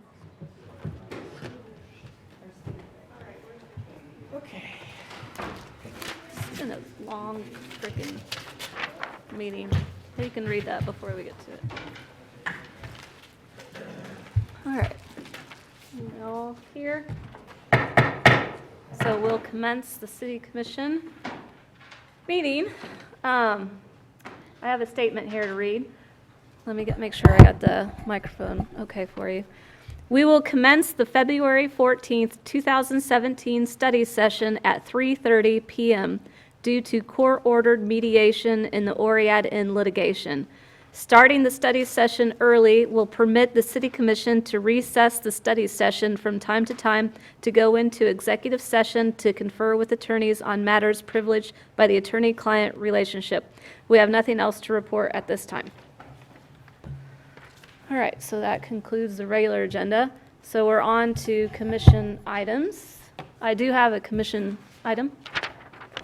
So Bobby Wathel has pointed out that we have these advisory boards that we have city commission reps on, and so that we need to kind of change those over a little bit, especially with the mayor, vice mayor change.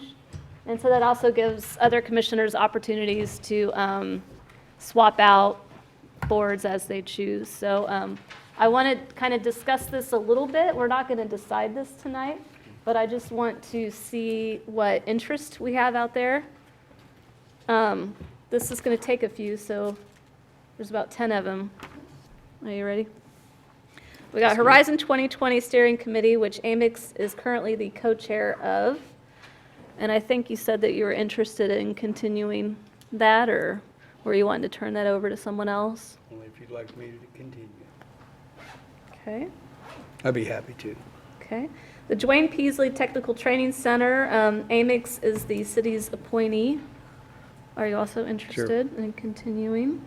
The Joint Economic Development Committee has Lisa Larsen as the City Commission representative. Would you like to continue that? The Public Incentives Review Committee is generally the mayor and vice mayor. Are you guys interested in continuing the tradition of mayor and vice mayor? Absolutely. Okay. All right. Are you I really like comfortable- Mike on that one. Are you comfortable with Yeah, that, I can Stuart? do that. Okay. Mayor and vice mayor. Make sure I get this right. Okay, so the EDC, the Economic Development Corporation, currently Amyx is on that. That's something that I've been very interested in, so I was wanting to talk to Amyx, or Mike, Commissioner Amyx. Mayor, to be about- honest, that should be the mayor's appointed seat. I mean, it really should. BTBC, Bioscience and Technology Business Center. This is the one that I've currently been serving on, but I have not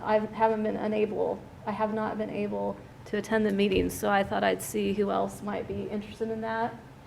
I would be, Matthew, I would be You interested. can take it. Okay. Destination Management Incorporated, currently Stuart is the City Commission representative. Would you like to continue It's an that? arduous task, but I think I'm up to it. Okay. Is that still, the DMI, is that still? It's still there, I think.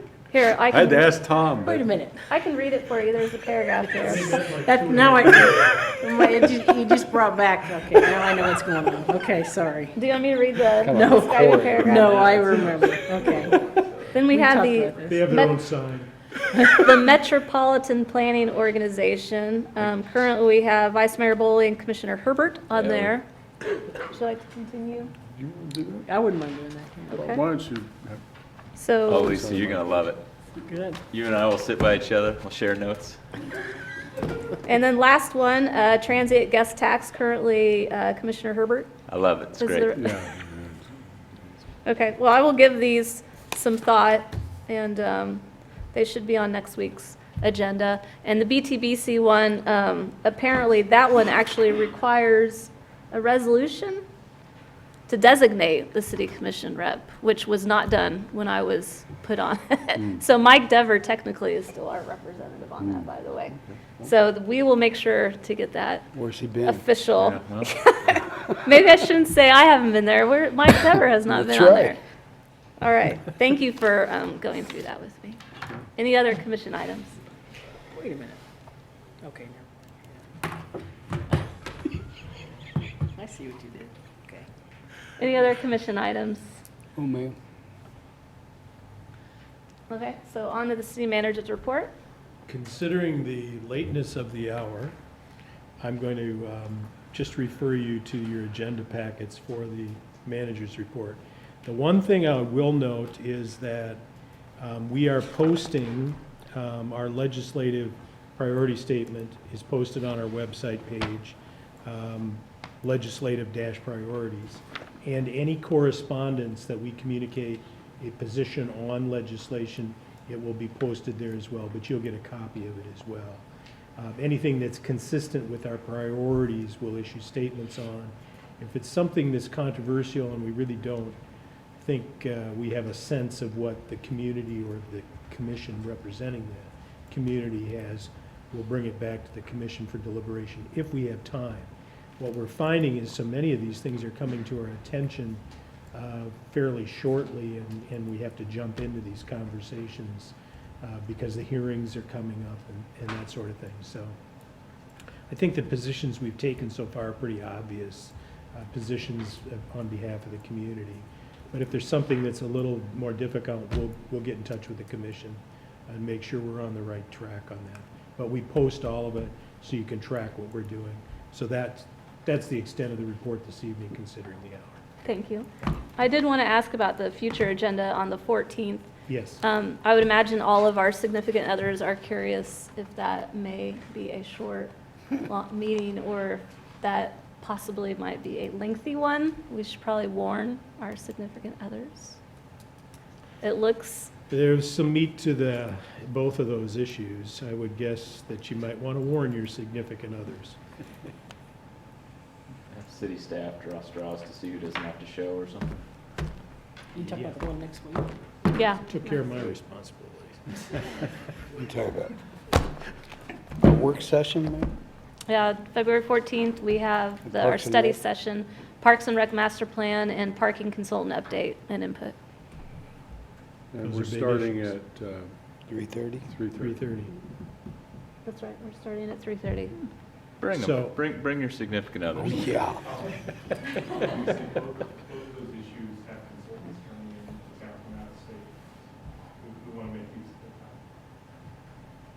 yeah. So we'll talk amongst ourselves to see if we can't just continue right into the meeting so that there isn't a big gap from the 3:30. Yeah, that would If be that makes helpful. sense. Yeah. I don't know, I'll have to talk to staff on how they Yeah. advertise that. Yeah, okay, thank you. Get your Okay. reservations about 11. About 11. 11 on Wednesday. All right, so on to calendar. Commissioner Amyx mentioned that we need to add the library fundraiser that's on Saturday, Okay. the carnival. Are there any other calendar items that we Library need to- fundraiser? Is that what you said? Yep, on Carnival. Saturday. There's a neighborhood potluck. I think it's University Place, Centennial, Schwegler joint potluck. I'm going. I don't know if anybody else is going. When is that? The 23rd, I think it's Thursday, the 23rd, Lawrence Public Library, Lawrence High Library, I'm sorry, Lawrence High Library. The high school. There's also a potluck for the North Lawrence next week, next Is Monday that the night. chili feed? Yeah, Monday night? Monday night. That's what I have on We'd my only calendar. need to list those items if More than three. Yeah, well, I just didn't know if anybody else was going. I know I'm going, so Yeah. I thought I've you got might. that. Yeah, I'll be going. So there's two of us right there. Anybody else is going? I'm probably And I'll going be to going North to the one in Lawrence, North so Lawrence. I'll be going to North Lawrence. there's 3. North Lawrence. North Lawrence potluck, and what was the other one? It's the University Place neighborhood, Centennial neighborhood, and Schwegler neighborhood. I think it's Thursday, the 23rd, at the Lawrence High Library. I think 6 o'clock. I can get you the details.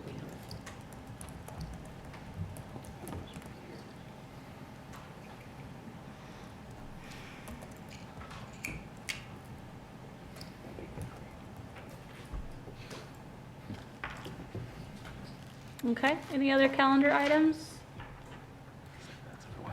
So, 3:30, Tuesday. You have a ribbon cutting Thursday. Vice Mayor. Yeah, y'all come. And on the 20th, we have strategic planning session.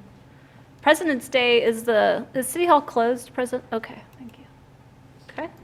Any other calendar items?